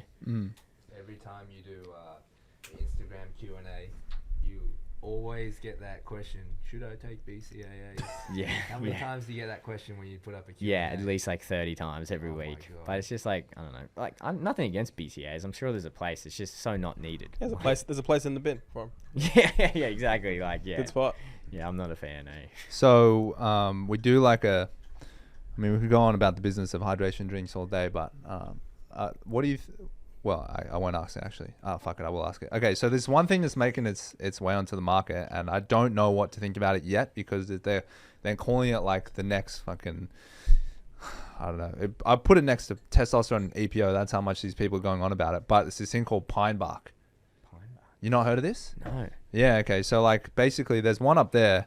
I made a note to remind myself about it. And this other guy put it in front of me, but this other brand, and basically they've taken this compound and they've like turned it into like a drink. It's like for pre-workout, but basically what they've used it for in a research hospital setting is they give it to people and it like improves some of their bloods, like it lowers blood pressure in 30 minutes. Yeah, and it's this is the shit the gym got boxes of. Yeah, dude, I don't know. Anyway, you haven't seen it, but kilos of this thing turned up. Maybe you can look into it and you can give us the report back or mention on another show. But it is very interesting, like some of the research is coming out for it, because usually things that happen in medical context first that are used for like treating disease and stuff are like eventually can become supplements or whatever, or consumable stuff, or even just black market stuff. What do they use this for? Is this the blood pressure? Is that the... Well, that's the medical use for it, but then like people started using it in these like supplements as like pre-workouts, and it basically like increases endurance and it like helps to regulate blood and all this sort of stuff. It's, I don't know, so super like interesting. A beta blocker somehow. I'm not sure. We didn't use it for long enough because again, it tasted horrific. Disgusting. It was so bad we couldn't even get it down. It was like eating pine bark. Yeah, even that other brand, like that's horrific as well. So no one's like figured out the taste formula yet. Yeah, but okay, right. It has some really interesting, like pretty solid research behind it in the medical field. So I don't know, maybe just add that to the The Trainade V2. Yeah, the biggest hurdle we got right now is taster, and then we just put in pine bark. Yeah, no, it is difficult. So, what's the ETA? What are you thinking ETA on this product is? For the RTDs. For the RTDs, it's all about the like testing coming back, right? We're going back and forth. So how long has it taken so far? About a year. Oh wow. Yeah. So like, yeah, we're being pretty like, again, like you want to get it right. Like if you're gonna do it, get it right. So I would like it out in the next 6 months or so. I reckon like maybe a year. Yeah, September, October. Like we want to get that EAA out. We've actually been working on. I've been going back and forth with a few other practitioners. This one's a bit hard because we want to go everything through the TGA. Like I think that's probably better. Again, mate, I'm not a supplement salesman, and so it's like I do want to do it right, and I don't mind paying the extra money for it. I do think there's a place again for these guys. We want to make like a TBI type supplement that if you do have like a concussion or something, this is what we know. Traumatic brain injury. Yeah, TBI for traumatic brain injury. That has got to be a small market. Yeah, definitely. Well, contact sports, right? Like it's contact sports, and the thing is, just like got nearly knocked out. The thing is, but there's so much research coming in. It's not just fighting. It's like AFL, rugby, like so many other sports where this is like happening, and it's like we don't really have a set. We do have a nutritional protocol, but it's all like you're taking all of this. I think it'd be really cool if there was just something where we could say, hey, this is what we know, what is really good right now. Take this. That's going to be tough to get through TGA because obviously you need a lot of evidence. Like to get a supplement approved by TGA, you need a submitted evidence package and get it all approved. So, but that's what we're working on as well for another product that we want to get out. You know what you actually missed in those sports though? I think is like the most under the radar, but like ultimate pandemic or endemic, what do you want to call it? Is soccer, football. Yeah. Dude, I've had some of the worst headaches of my life after I've been like played a game of football where I've like literally defended a full power free kick from like 10 meters away and you're standing in the wall and it just blasts at you and you're like got to clear it off the line and you just stick your head in the way and like your ears are ringing and you're like, oh shit, there's like double vision. You're like walking around and then later that day you're like, I've just like the worst headache ever. I'm like, why? It's like, oh yeah, because I'm basically blasted a football at my head. Why'd you put your head down? Why don't you just turn around? No, dude. I had no reaction time. I'm standing in the wall. He's 2 seconds away from me. He just blasted it at the wall. There was no. It's like cricket, eh? Like it'd be the same. Like cricket, like a bounce, like a little ball of cement, just getting. Yeah, but you're actually aiming to hit it with your head in foot. That's my point. It's like you're practicing it. You're practicing it. Like every session, you're like juggling it with your head. You're like doing crosses and heading them in the goal. You're doing headers to each other. I'm sure they've done a bunch of research on this recently. Yeah, well, like there's a lot of there was like one case. I can't remember the English football player's name. My dad always talks about him, but he was really famous for like cocaine and drinking. He was the guy that gave him a new liver. He was like an alcoholic. Yes, yeah, and then I think they studied his brain or something, and they reckon, or people were coming out saying they reckon a lot of his issues were caused from CT. The TBI, which is like super interesting. So like I reckon it goes under the radar a little bit in football, but the reason I think it's because it's like obviously it doesn't happen that much in a game. Like you can obviously play heaps of games without heading the ball, but you practice heading the ball non-stop. Every position practices it as well. Defenders, midfielders, attackers, like they all practice it. It's not like, you know, one person's just like, you know, a specialist header or whatever. So they kind of are, but everyone it's a part of the game. And I reckon that if you're a pro, you're doing it every single day. Yeah. Like it's gonna cause some damage, right? Yeah, definitely. And I've definitely had this discussion with someone because I remember the first time I heard that I went far out. Like I've never thought of that, but it makes so much sense. Yeah. I'm sure there's a researcher who's looked at this and there's like the prevalence of concussion from headers is like insane. Yeah. I'll try and find it. I'll send it to you guys. Have you looked at nicotine as a TBI kind of? Not until recently. Did you guys put something up about this? Someone put something up and then I was like, oh, I wanna No, so where I heard it was Brendan Shaw went on someone's podcast. I can't remember. I think he was on Impulsive. Anyway, so he was on the show and he was like eating nicotine. Well, he was on Rogan and he was like eating nicotine. He's like, dude, why are you eating all this nicotine? And he's like, oh, it's because they're like my new sponsor. So maybe that was part of it. But he's like, no, the reason. Impulsive too. Yeah, it's like the reason is because like there's new research coming out about nicotine being good for people with like potential CTE or CTE and like mitigating the side effects and like helping the brain recover. I thought I'd ask you, but I only heard about this the other day, and someone was like using it as a nootropic type thing, right? And I was like, I haven't heard much about it. It'd be interesting to read, but I mean, like, I think it's one of those things with nicotine, isn't it? It's like, that's what I mean. Yeah, nicotine's one of those things where you think, well, it's actually like a really bad drug to get addicted to, like constantly. But that's also you could say like about what's that drug they give to people with ADHD? Ritalin. Ritalin. So it's like, obviously Ritalin for everyone else is like, it's like a party drug, but then you give it to someone that has ADD and it's like fucking changes their life for the better. So it's like, maybe if your brain is that damaged and you put nicotine in, it's like, it's different. Yeah, maybe. I mean, like, you have lots of nicotine receptors all around your body. It's like why smoking's so addictive, right? Like, it's so much harder to like quit smoking than it is to like stick to a diet or whatever it is. Like, it's so hard for them. But yeah, I've heard it a couple of times. I'll look into it. I know people were using it as a nootropic, which to me, I could like concentration. Yeah, I could kind of rationalize that out in terms of like TBI management. But do we even really understand like TBIs? Like, we don't really understand not that. Yet. Like, yeah, not yet. So it's like, you just want to, the way I think about it is like, you want to put something that does the least amount of harm to that person that probably may give them the best benefit, right? And that's like the cost benefit ratio. And it's like something like nicotine. Yeah, if you got the dosage right, like probably maybe if that's true, it could be right. But if you got it wrong and then all of a sudden they're just hooked on nicotine for no reason. Yeah. That was fun.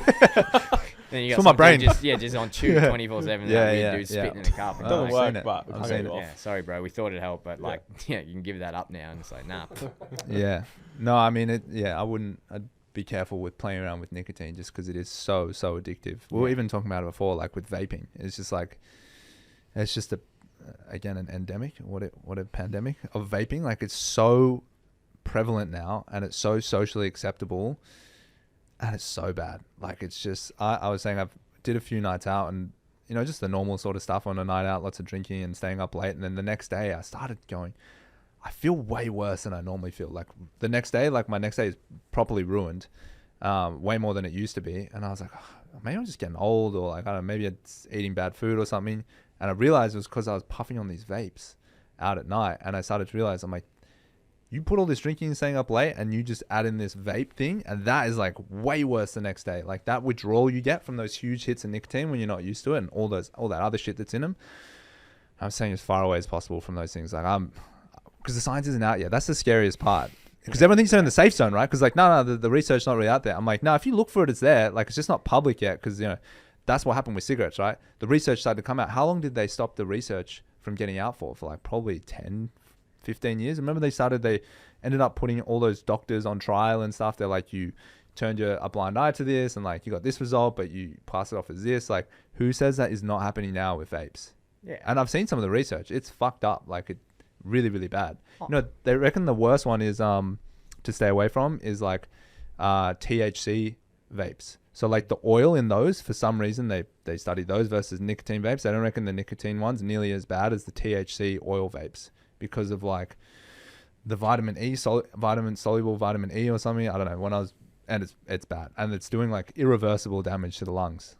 Well, like if they're selling them, they probably know this already. And like you said, like they used to tell people to smoke cigarettes to help with weight loss. Like I remember seeing like, and then there was like the sugar thing, like have 2 big spoonfuls of sugar to help you like control your weight and your appetite and thing. That was like from medical doctors. Like they used to say that stuff to people. We're just going through that. This is like the nowadays when we're like old and our kids are like, you guys were idiots. I can't believe you were vaping. Yeah. And we know that it causes like, I don't know, you to look like Liver King and now you all look like Liver King or whatever. But it's like, I think we're going through that. But I haven't heard the one with the THC. That's interesting because that's popping off everywhere. Isn't it? Yeah. Especially like my partner's Canadian. So we're like over there quite a bit and it's all legal everywhere. So everyone has them.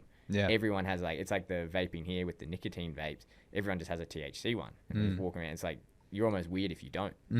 So it's like, it'd be interesting to read that. Yeah, it's something like, because THC as a molecule, like how they have to stabilize it in the oil, like requires them to put stuff in the oil that you don't have to for like nicotine. And so those things that they add to stabilize THC so that like it works effectively is like really, really bad. When you heat those up, that's like the especially damaging side of things. Not to say the nicotine vapes are good, but I just think the THC vapes are particularly bad. Yeah. So I'd just be like very careful with that stuff. No train aid THC vape in the future. We'll see. We got this next section, which is a gym fashion tip, and then we'll try the train aid there. But I felt like the relevant one here was like running fashion, because like I don't want to get into MMA fashion because like generally it sucks, and like jiu-jitsu fashion it sucks. I don't know what it is about. It's just I think you're just so badass at some point that like you just wear stupid rash guards and shit and like terrible board shorts and like other stuff as well, and it just doesn't matter. No one actually cares. But like in soft sports like gym and running, Like you actually matters what you wear. So like, what do you go for with when you're out for a run? If you're like going like, if you're going for like the race, right? There's going to be photos, videos, and like all that sort of shit. Like, what are you decking yourself out? Yeah, I'm not that complicated right now because I'm only like a year into it, eh? Oh, okay. Have you run your first race yet?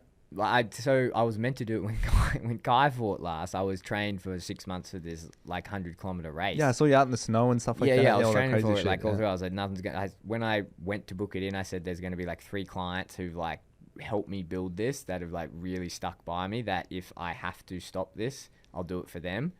Everyone else, I'll just be like, look, I can't come, blah, blah, blah. I've got this thing and I've trained heaps for it. And Kai was one of those guys. And then like 4 weeks out, he rang me. He goes, hey, man, we're in there. He was all stoked. I was like, yeah, cool. I just trained for 6 months for this thing. I'm not going to be. But that's why I ended up doing that 100K on the treadmill, like overnight. You did 100Ks on the treadmill? Yeah, well, that when we were away for like this trip, because I trained for like 5 months. Bro, I trained for like 5 months. 100Ks. Oh my God. 5 months is a long time. How like, long were you on the automated treadmill for? Yeah, automated. Oh, surely you just put your feet on the side.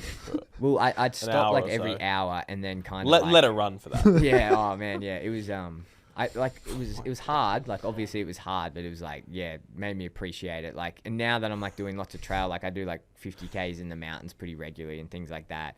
And I think, man, I don't know how these guys do like 200 miles, like 300 kilometers and things for days on end. And it was like, I didn't really appreciate it until I did that 100Ks on the treadie and at like a decent pace. And I was like, Jesus Christ, this is like mentally, you go to some very, very weird places and like you have to be able to like know how to like handle yourself once you're in there, because that's what's your body will keep going. Like your body will keep going. It's just whether you have the mental capacity to tell your body to keep going or not. It's a very strange thing. Did you cramp up or anything like that? Or? No, I was really good with my nutrition and food up until about 85 kilometers. Last 15, I hit like this really big mental wall, and like all my energy went into like battling this mental wall. Like I hit this really big one, and so I pretty much had to stop hydrating, stop eating, because if I like broke out of this like rhythm that I had, I knew I wasn't going to finish. Wow. So I actually ended up like really messed up after. I was really good for ages, and then that last like 15Ks, I got really dehydrated, obviously, and it was such a push. I ended up having to go get like an IV afterwards. Oh, wow. Not so much because I could have already rehydrated, but like keep in mind, this was like the night before Volkanovski fought Korean Zombie, and I'm like, well, I'm here and I've got to cook for a UFC world champion. That's when you did it. Yeah, I did it overnight, and then I finished it. Dude, you are fucking crazy. What the hell? You're working. You've got this title fight the next day. You run it with no sleep all night. Yeah, like I made him breakfast before I started. I made him like breakfast and had it in his fridge. Where's my dietitian? I'm cutting weight for my title fight. Oh, he's just running 100Ks on the treadmill. Well, we cut weight. Well, that was the worst thing, bro, is the lack of sleep. We've gone so far from like the fashion question, but it's like the lack of sleep was wild, because we did the weight cut on Thursday night. Like we were weighing in Friday, so I planned this out. We did the weight cut with Volk. We finished that up about 11. By the time I like cleaned up the room and then set it up for the next day, it was about 1 a.m. But then we had to be up at about starting at like 5:36. So I was up about 4:30. So I got like 3 hours sleep there, got everything ready for that. And then Volk obviously weighed in, and I'm like with him because it's like an important time. And then we've got to do that, and then we're just busy because like it's important that period. Like we're about to get ready for a fight. Like we've cut the weight now to get ready for a fight. So we're with him, we're going in there, and then we go out for like the team dinner that night. So it's like the Friday, and then we're out till like 10 p.m. So I was like, maybe I could get a nap in before, and then it just didn't work out. Got back, it was like 10:30. I was like, fuck, I want to start this at midnight. I got to start warming up. Like I got to start like doing like my triggering and stuff, and like you have to pack a bag. I had to change your clothes and like get all the food ready. So I was like, so I was like, I was almost up for it. Like a whole day, like missed a whole day of sleep, and then went into it and started it at midnight, and then went. Jesus. And then this was the worst part. We did it, so I did 12. Were you there for this day? No. Oh, okay. I did midnight, and then so boring to watch, bro. Yeah, fun. You could not watch that. Oh, you could not. You could, although it was weird because like I was that weird dude that was in the corner of this thing for like 10 hours. So people obviously after about 6 a.m. Did anyone come in? Like, oh, like when are you gonna be done? You're like, oh, no. 9 hours. They just like looked at me and they're like, because I had a whole bag and I'm like off my shirt and I'm just like sweating and dying. They're like, bro, like this guy's probably like been doing 45 minutes. They're like, how unfit is this dude? Like he's just doing like. Bought a change of clothes. Yeah. For It's like minutes. what the fuck? I was, like they probably thought I was doing 20 minutes like on like whatever. But yeah, I was just there. And one dude messaged me actually after. He's like, hey, you don't know me, but I actually saw you at that hotel. And he was like, I just kept watching you because I was like, surely this guy's going to stop soon. And I like watched you for 2 hours. And I knew who it was because I was like, what the fuck is this dude doing over here? But finished that at like 10 or something. Like, 10 a.m. 10 a.m. So 10 hours. I think it was just before. It was about 9. By the time I like kind of got everything back, I like 10. I was like, I got to go see everyone. But I was pretty cooked, to be honest, like because that last hydration. But then I had to go like do a COVID test and whatever. But we did all that. COVID test. That's the least you're worried Oh, about. bro, like it's so dehydrated, and they're like, open your mouth, and you're like, and it's like, and they're like looking at me. I'm like, don't. No they mucus. They thought I had a massive night out, and I was just hung over as balls. And they're like, what'd you do last night? And I was like. I was like, it was a quiet one. Yeah, just worked out. I actually did party, Yeah. But then it was the worst because we were on the East Coast, and when everything in the UFC is like calibrated for Vegas time. Yeah. So you calibrated for Vegas time. So over here, everything's pushed back 3 hours. Yeah. So the card where it would normally start at like 7, the like prelims or something didn't start till 10 p.m. And then Volk didn't go on until something like 1:30, 2 a.m. And then you got to do all the stuff afterwards and like the team stuff. So we didn't get back to that hotel until about 3, and I had to be on a bus to head to the airport at 6 a.m. Oh my god! After you'd gone like 2 days, basically. So it was essentially like 3 days. Oh. It was like 3 days, and it was like just battling this, and I was like, this is brutal. And it was like I had like a beer, and I like got halfway through, and I was like, not smart. Put it down. I was like, give me water. Like that is not smart. Yeah. And then, and it would have been interesting if you did drink, like how. Oh man, like I had half a beer and I was like, ooh. Well, I had an IV, so I was like hydrated enough, but like just the lack of sleep, I was like, this is not good. And then I slept for like, I kid you not, 30 hours on the way back. Yeah, like, I'm out not like surprised. I was like, didn't eat a single meal on the plane. Like was just. That might be the worst post 100K like. Oh man, recovery recovery terrible. ever Like, of all time. Yeah. Like I always bang into people like, oh, ice bars, let's just get the fundamentals right. I had so far away from the fundamentals. It was like the worst. Like the 3 things I always bang into everyone is like, get your food, like rehydrate, get your food, and sleep. And it's just like Didn't do any of that. It didn't do any of it. It was terrible. Jesus. But I felt it. Like, well, you know what? I didn't feel it.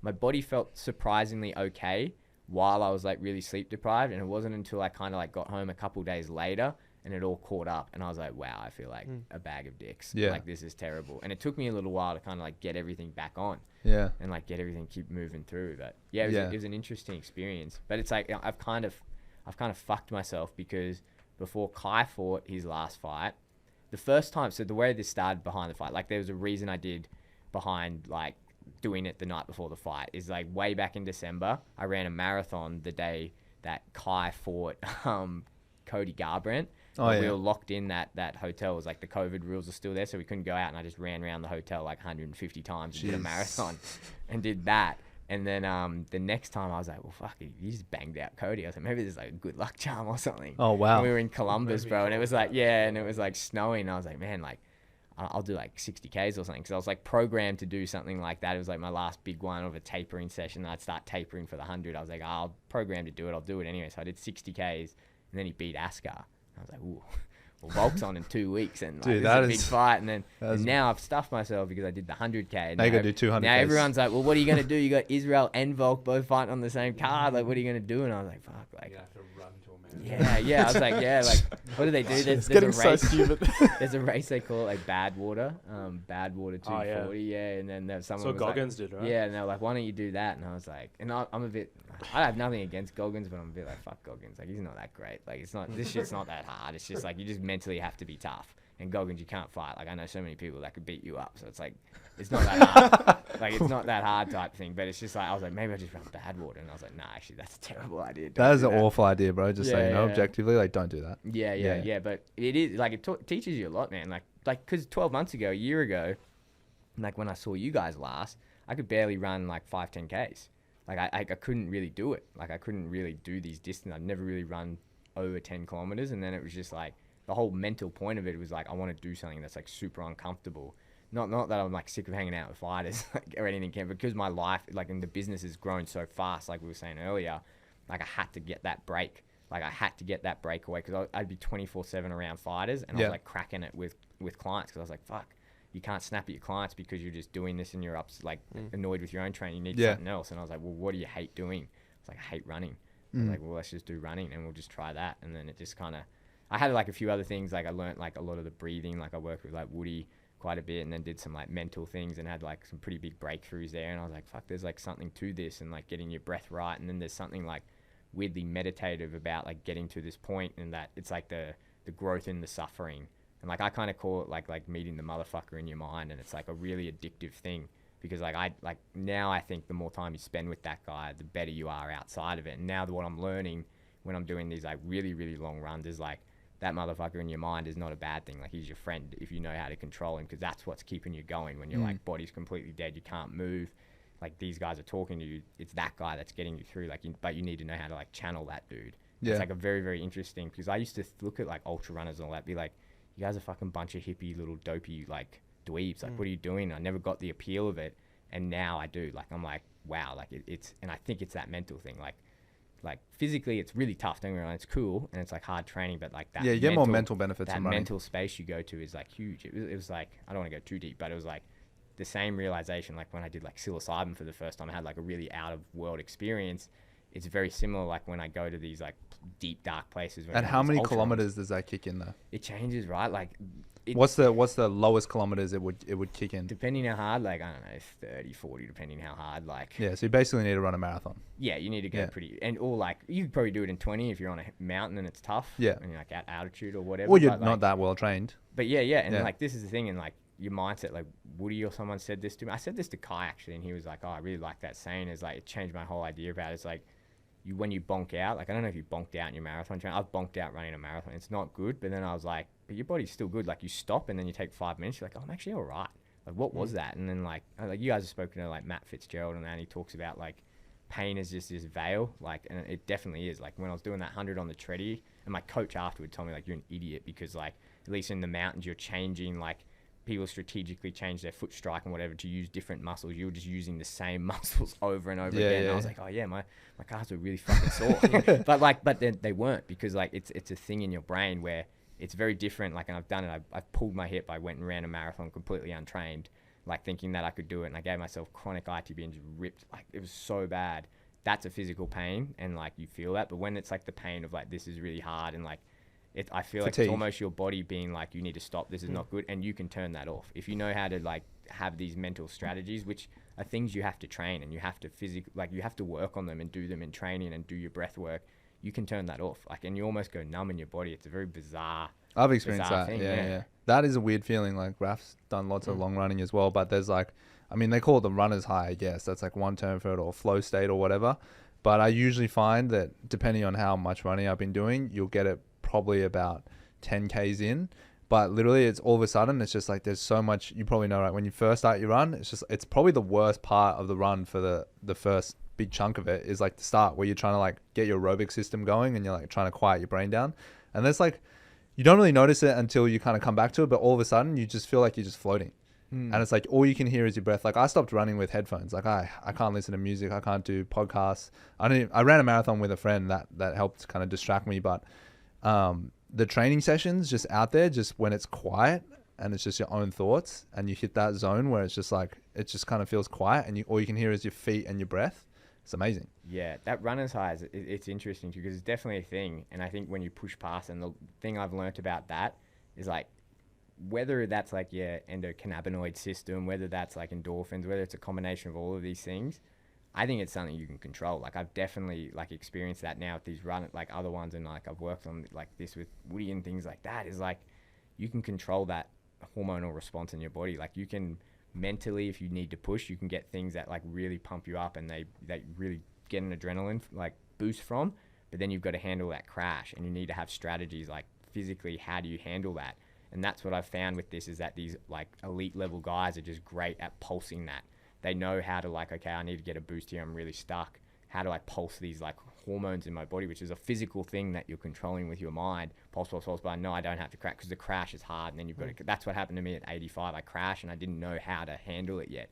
And it's a really bizarre thing, but like all this time, like your body's just going, but it's not like you're in autopilot almost. Even if you're climbing and you're like traversing stuff and going up rocks and whatever, but it's just your mind is just like, okay, I've got to have all these strategies to be able to do this. Like it's such a crazy thing. Yeah. Well, you remember that, Raf? You were running the marathon with me, right? Yeah. Yeah, you were. Yeah, I wouldn't say I was on the runner's high. I was on the runner's low. I was on hours and hours of low. No, I had some of the guys join me for like the marathon. Oh, yeah, like at different stages. Well, I was riding a bike. Yeah, but it's quite like easy. I pulsed that energy surge. I think it was like 2 laps to go, and I was like, dude, I'm gonna fucking like get my time. I'm doing this, and I was like feeling really good. I'm like, dude, this is fucking easy. Like, I'm a savage. And I just went fucking nuts, and I just picked up my pace. I dropped like 30 seconds off my pace. And then I came round after with 4Ks to go, and like all my hamstrings started cramping. And it was like, because someone was running next to me, and he's like, oh God, because I like stopped, and I was like, oh shit, I'm going to like fully cramp up here. I think I've like pushed it too hard. And then I was like, no, you can keep going. And like, I somehow just, normally if that was a cramp, like I would have just gone down. But because I was like, no, I'm so close, I can get through this. I'm just going to change my stride into this retarded, like whatever it takes to get there. Like Raph was looking at me like, did something happen to your stride like the end? You look so stupid. But I was just able to just like, and it was just constant cramps. And we had this guy on the show that tugged he pulled a truck or something for a marathon around a circuit. Yeah, I've seen people do that. Dude, he said he cramped from like the first lap. And he goes, I was in a complete cramp the entire time. And then I finished, and he's like, and then my body stopped cramping. And that felt more weird not cramping, because I was just in a cramp the whole time. So I'm like, oh, I kind of had like a very mild version of that, where I cramped for 4Ks, but I kept running. But any other time, if I cramp like that, I'm like on the sidewalk, like, nah, stretch me out. Like I'm gone. Yeah. And somehow you just push through. It's weird, like, but you push it through because your perception, like, and this is what, like, Woody said this to me once, and it was the biggest thing is like, a lot of these elite guys in the ultra field, it's like you hit the wall, you bonk. Like hitting the wall and bonking is terrible, and people like have this real fear of it. But like the elite guys are like looking for the wall. Like you look for the wall because like you almost get addicted to being in that space where it's like, this is really hard. And you're like, okay, I'm at the wall now. Now I got to figure out how to climb it. It's like, okay, I'm at the wall. Like, let's figure out what's around here. Like in the like mental structure I've like created with it is like, you're meeting the motherfucker. Like, okay, I can see him now. I'm with him. I'm in the room. Let's work. Like, this is a time like you got Courtney DeWalt who calls it like the pain cave and things like that. And like, yeah, people call it the wall. And like, this is what he was saying is like, you need to look for that. And then what you find is when you actively look for it, it's a lot harder to find because you're like, I want it. But then it's the worst thing when you're not looking for it, and all of a sudden it's here. It's here. And oh, like God, same thing, you're like, and that's the job. And then you're like, fuck. Then all of a sudden you cramp. And that's like, I really think it's like, obviously there's a lot of physiological and physical things going on with cramping. But like, when you lose that mental switch, you're fucked. Yeah, like, the panic. Panic. Yeah, the panic just makes everything worse. But like, if you're able to handle that and go through, like, it's crazy. Like Kai's fight, you know, when he was getting rear naked, I think that's a great example of like being calm and being like, okay, I can do this. And then I get out of it, and what I have to do, it's just being calm in those situations and having the mental, have the mental strategies of like, I can get through this. It's low. And then once I get up, I'm good. Yeah. And that's like something you have to actively train. I think it's something that a lot of people don't discuss in sports and high performance is like physical. It's like, oh man, like, yes, that's important. Don't get me wrong. You got to be conditioned. Yeah. You got to be conditioned and everything, but fuck, put some effort into here as well. Yeah. I saw, I think I was watching like Sugar Sean's vlog, and he had like this girl on, and they were doing like, breathing, like high, I guess panic breathing training. And what they had like this big ice bucket and this like little straw for their mouth and like a nose clip. And they basically like have to go down into this ice bucket, and they like close the lid, and you're in like this tiny fucking claustrophobic bucket with this tiny straw in this like ice cold water.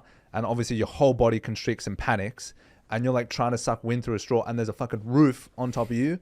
And like, that is fucked. It's to like make you go, okay, calm, like relax, breathe. Like, and you hit the first time this girl did, she freaked out like 3 or 4 times. She was like, you can do this, you can fucking do this. And then she did it, and she, I don't know, did like 15 seconds or something. It was like really good. I imagine that's what it's like, this instant panic situation, and you need to like train that response, which is just like breathe, relax. And that's like, I saw that and I was like panicking watching it. So it's like, that's cool ways through training that you can induce like a safe way to train the fear response. I mean, you could definitely achieve that by just doing a normal ice bath. Like, I do not think you need to go that extreme. It looked extreme. Yeah, like, but like, that's the whole thing. You're training that response, but like, fuck, I don't need to know if you need to go. Like when Woody does it with you guys, and he's like climbing over you under the water and like pulling everyone down. Like, yeah, fair enough, because it's like that risk, but fuck me, bro. That's like building someone's coffin and just putting them in there and just putting some ice. Like, I don't know. I'll be back in 10 minutes. Yeah, I don't need to go that extreme. I get what they're doing. Like, you need to be able to like be comfortable with that stress and be like, okay, I can handle this. I'm all good. Like,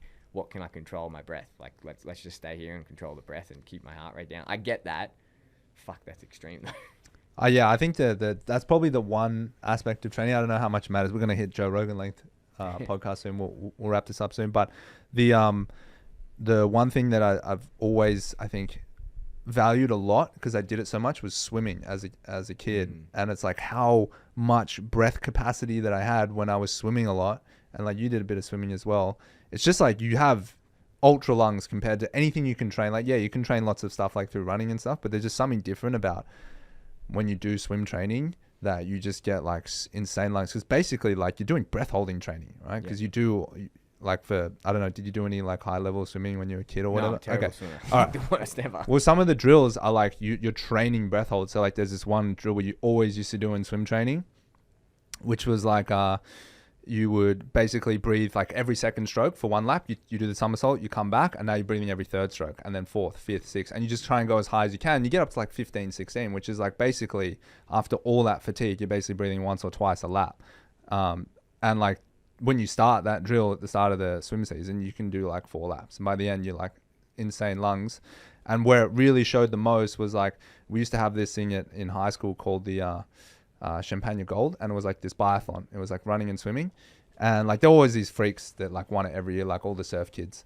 But one year I did just swimming training, did no run training at all, and I came up against the best runner in the school. He had like all the long distance, like he'd win all the long distance races, so he's like a full-on runner. And it's like, what do you think, maybe like 120 meters of swimming, maybe like, or maybe less, maybe like 75 meters of swimming just through this little bay, and then back, and then it's probably like a kilometer of running. It's like 4 or 5 laps, and he would always take me out on the run.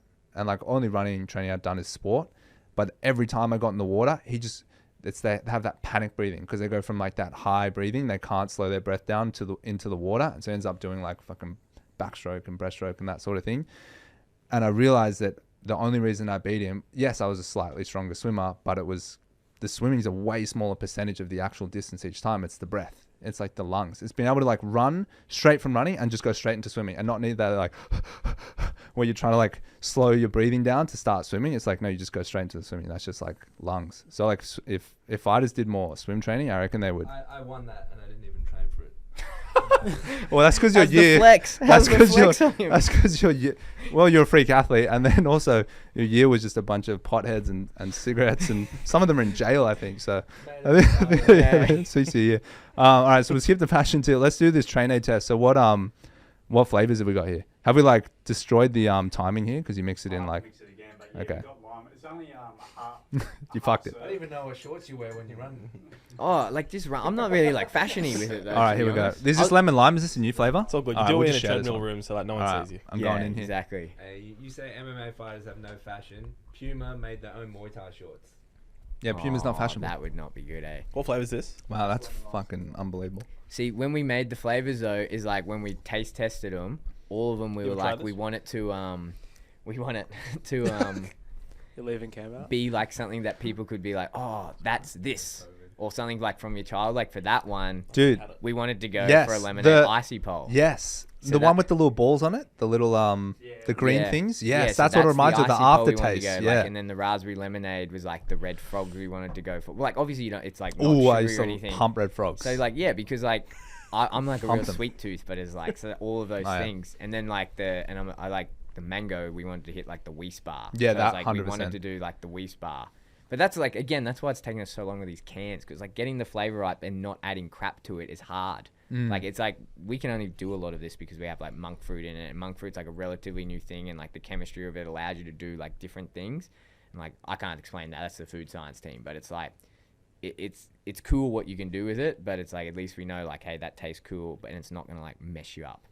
And it's That what I like about Train Aid is it has like a little creaminess to it compared to like yeah, others. the mouthfeel. 'Cause Yeah. that's what I hated, and we made a point to say with the artificial ones is because artificial sweeteners, they don't connect with like your glucose receptors, and that's why you get that weird like you can feel it on your tongue. I feel more dehydrated after them. Yeah, and like sitting on your tongue. And I said I don't want that with this. We want like the smoother Zappos. That's what we got. Grape. I wanted grape to taste like Zappos, Ooh. not taste like it, but like similar. I'm curious about the red frogs because I used to love red frogs, man. Yeah, I used to live off them. We've But got another one like orange that we're gonna drop for like a limited edition. The only reason we want to do it is because it tastes like Starburst orange. why is it limited? We'll like I wasn't sure how it would go, so it's like Okay. yeah, we'll see. And I think I don't know, we'll see how it goes in the market or whatever. But like that was like my favorite because like I don't know, I used to always eat them. It's more nostalgic than anything. Like that Starburst flavor. I don't know if other people pick it up because like It's- orange is just a very like generic flavor, right? So you just know too much now. You can't unread the research. So like you can't eat those lollies because you know they're bad for you. So you just created a whole sports drink company as a facade legit, for you to just enjoy what you, that is you know like you can't eat like anymore. It's just like I made this. Everyone's like, wow, why do you do it? And it's just like completely selfish reasons. Like we're making